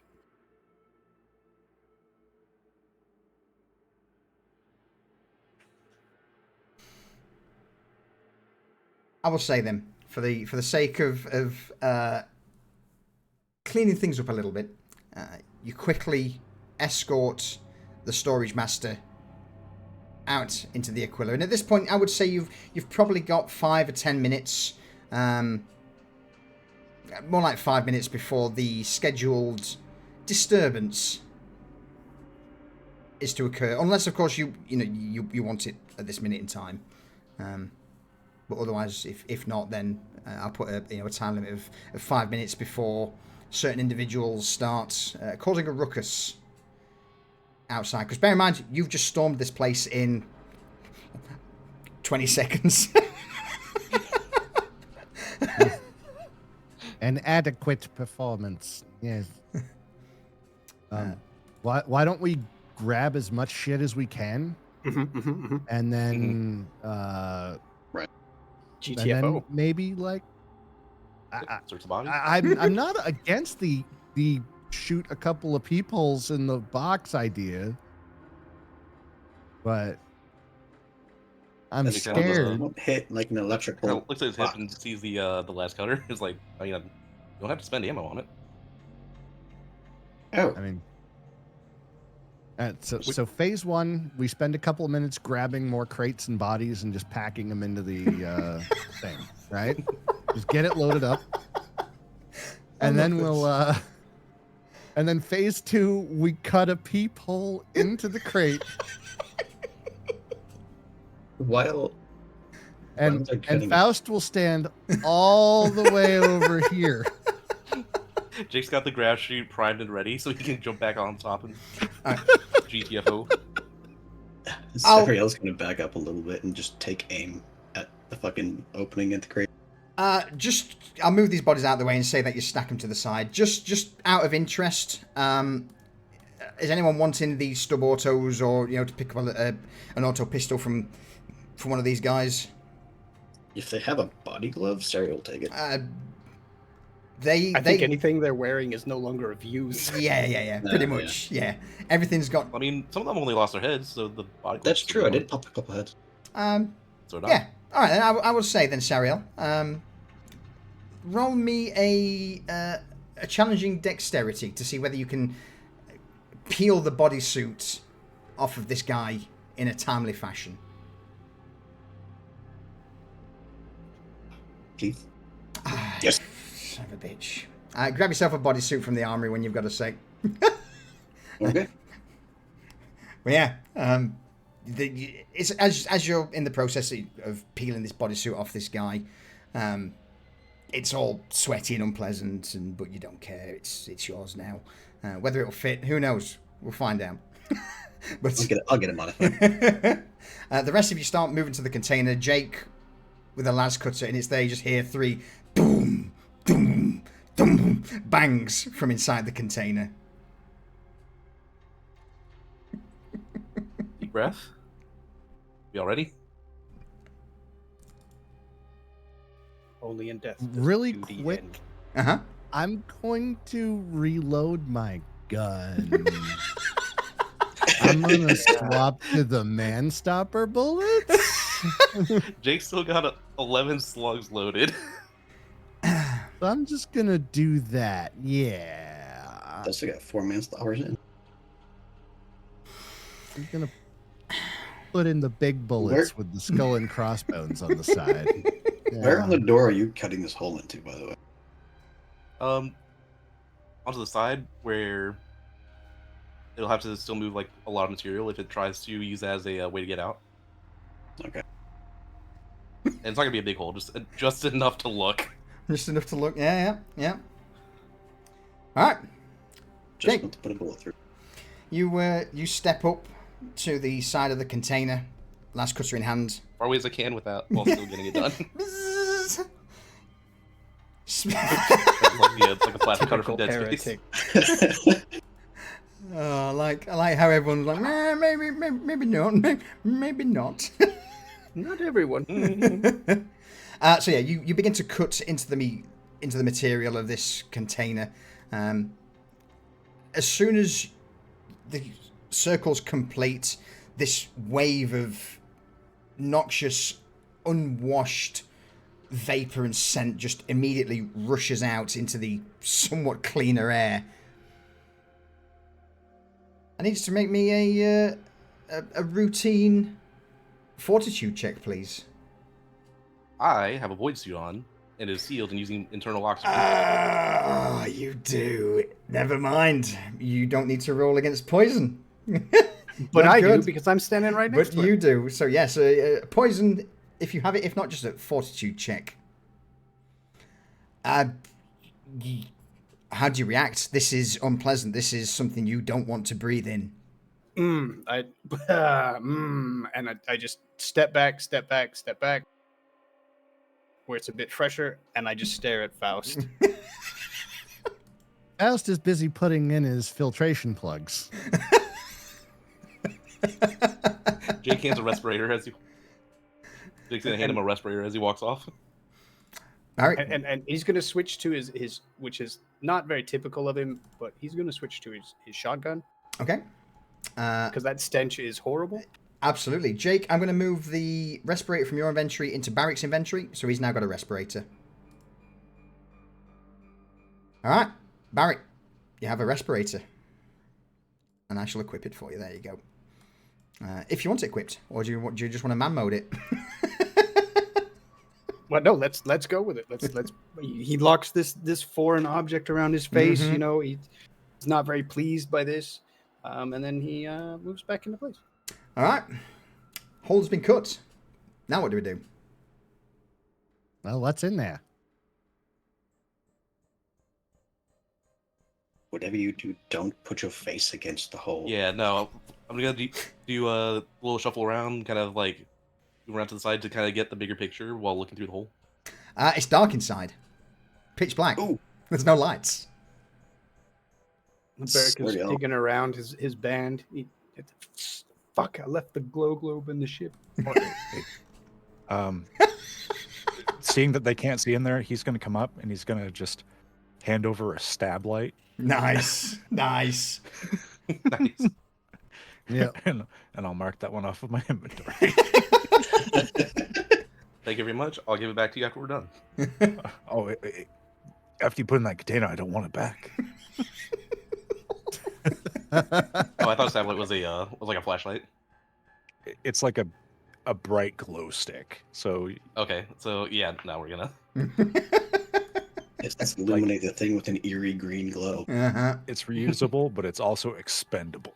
So It is not reusable enough to go back for it. Yeah, it's Not 30. fishing for that. It's 30 credits. It can stay in there.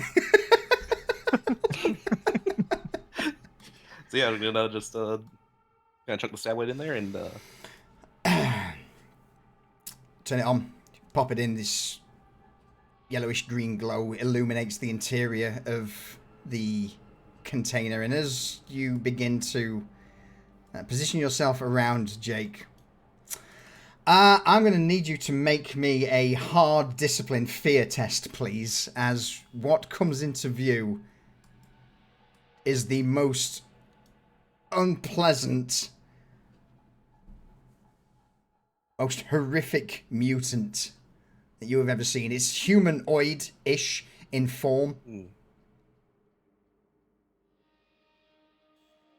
want to fate re-roll that?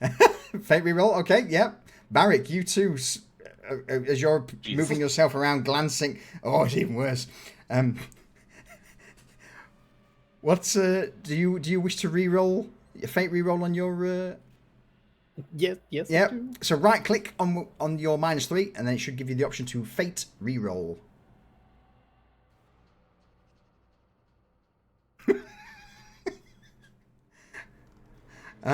Also equally bad. Gentlemen, how do you react to seeing this giant bulbous mass of flesh? You can't make out all the details, but you see parts of the bone that have been pulled away and reshaped into what looks to be almost mandibles. There's a moment where what looks to be a claw, like the hand has parted down from the two middle fingers and then just blown out in mutation. He's gonna scramble backwards, and if you were to censor the string of expletives, it would sound like he was speaking Morse code. Barrick is gonna piss himself. It's so, and start chanting. The Emperor protects. It's pissing himself. He's fearful. Yeah.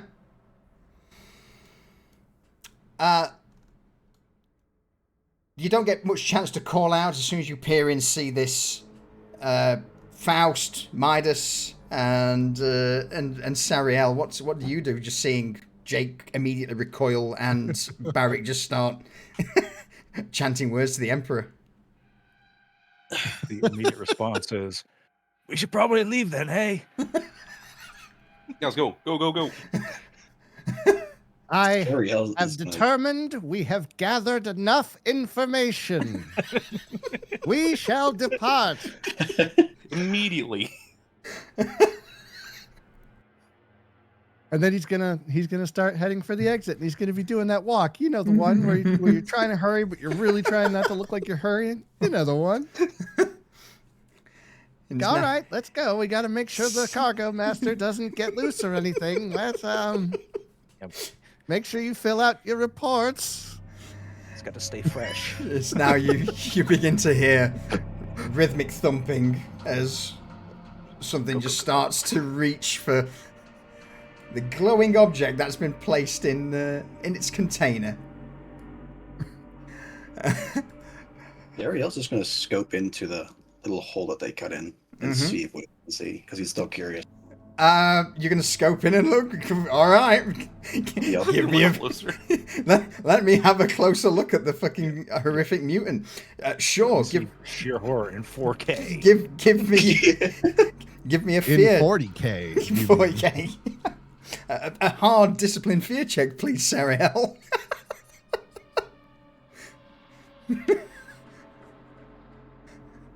You too. Wow. This disturbs you. He's gonna throw up on the spot.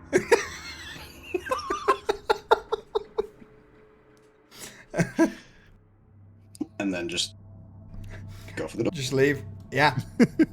Absolutely. He is sprinting for the ship. Not Yeah. a fucking word to anyone. That wasn't good. That was bad. I mean, it was going really good, and then it got really bad. Did anyone get pictures? I don't know if they're gonna believe us.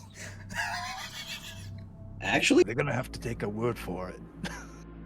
I didn't bring a camera. Can't you record what you scan with that fancy eye? Or Ray's not a pigged recorder. I don't believe. no. We've got the OS scan. We should be fine. Yeah, we It's have the true. We scan do of have it, the not a aspect picture of scan of it. Anyone want to go back and take a picture? No. No. Kind of, We but have some scans. That's good enough. I do have a really evil idea, though. What if we would have set it free before we leave? Great minds think alike. Does anyone have timed explosives or something that we can detonate with a remote? Because I'm not setting that off manually. we We have No, the but We data. have have the a- data. We have both data pads. We just push we have fucking go. We have a data slate with an open button on it. They don't You know do. we're here. The distraction's about to go off, gents. We could be out in orbit by the time that thing realizes what's going on. We could take Boss, a picture safely. This thing plausible deniability. This thing did it all. Exactly. It got that's- loose. It covers our tracks. That's Good true. idea. Yep. Put it and like we can that. leave that for He starts somebody else going to through deal with. the data The pad. ghosts. So we'll pile onto the ship, and Faust will take the data pad from Jake and just hit the. All right, Jake let's go. is like, wait, before you do that, let me get this thing ready to go. Well, move quick. I kind of already did it. Come inside. Clang, clang, clang. Sound of a door being basically ripped off its hinges. You left it food in a nice, neat pile. It's fine. What, did you hit the angry button too? So, you No, guys, that's next to this one. Shit. We should have dragged that. Barrick looks at everybody. Shit. We should have dragged that one that we shot when we first came in over there too.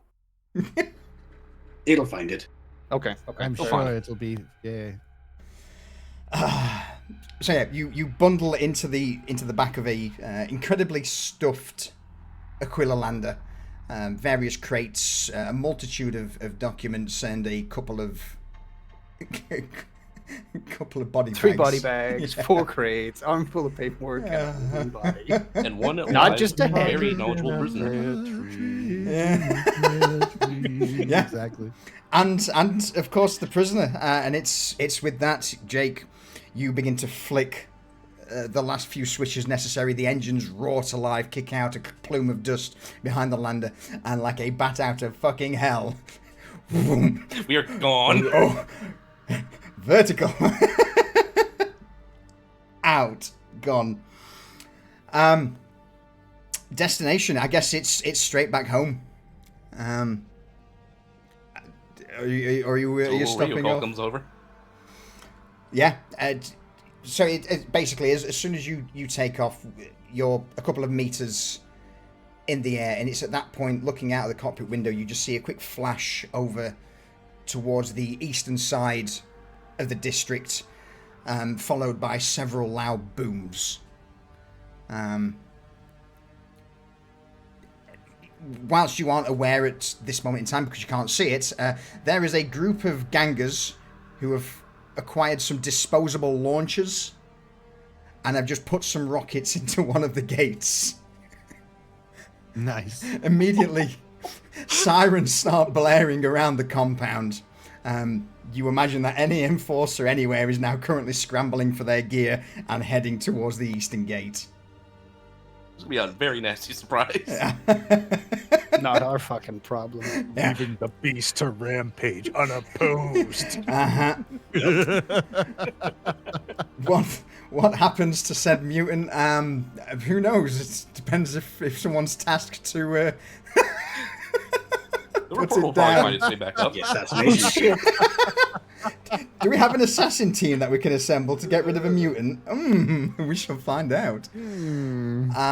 But yeah, just having a quick scan of the documents and the data you've got. I'm not going to give any names at the minute because it's for after action report stuff. But you've basically managed to find the main hub that all of these Medicaid stims are being sent from and distributed from. Potentially this is the Medicaid manufactorum that supplies it. So a link in the chain, absolutely. This is again coupled with news that you are unaware of from the other team because they are still currently out doing their job whilst you're here. But yeah, you assume news of this will reach the higher ups in due course. Or maybe they'll try and keep it under wraps. Who knows? Who knows? Who cares? At the minute, you've got cargo, hostage, acquaintance, and a job well done as you begin to jettison your way back towards Inquisitorial HQ. For that, congrats. 75 XP. straight off the bat, it was a 2-day operation, so 200 credits, but I am going to reward another 200 for quick thinking and just literally blowing away any and all plans I had and circumventing them and turning that fight into a whitewash. Well done. I'm going to bump it to 500 because of the the master cargo master that you captured. So yeah, we'll go for 500 credits as the reward for that one. Nice. Excellent. Nice. I'm no longer poor. For now. Don't stab like that. Any closing statements of or comments on that as you begin to make your way back home? We're gonna need a bigger boat. Yes, an adequate performance, all. Adequate. Very, that is a good thing. Adequate is good. Excellent. So yeah, we'll close the session out there. So say goodbye, chat. Have a good night, chat. Goodbye, Good night, chat. chat. See you next time for Ashes of the Faithful. Totally not going on the mission to hunt down that mutant. That's terrible. All right, I'm out. Man, Jake is suddenly sick that day. How unfortunate. All right, I'll speak to you all shortly. Everyone, let's head over to the screen. Thank you very much for joining us for episode 4 of Ashes of the Faithful. That went completely in a direction I wasn't hoping for. Well done. They circumvented my mutant. Fuck. But no, honestly, as a GM, I'm like, no, I'm a mutant. But as a as a participant to the game, that was beautiful. Let's find someone to raid this time. It went normally. It did. I'm not going to raid Durs because Durs is raiding. So, anybody else doing TTRPG stuff?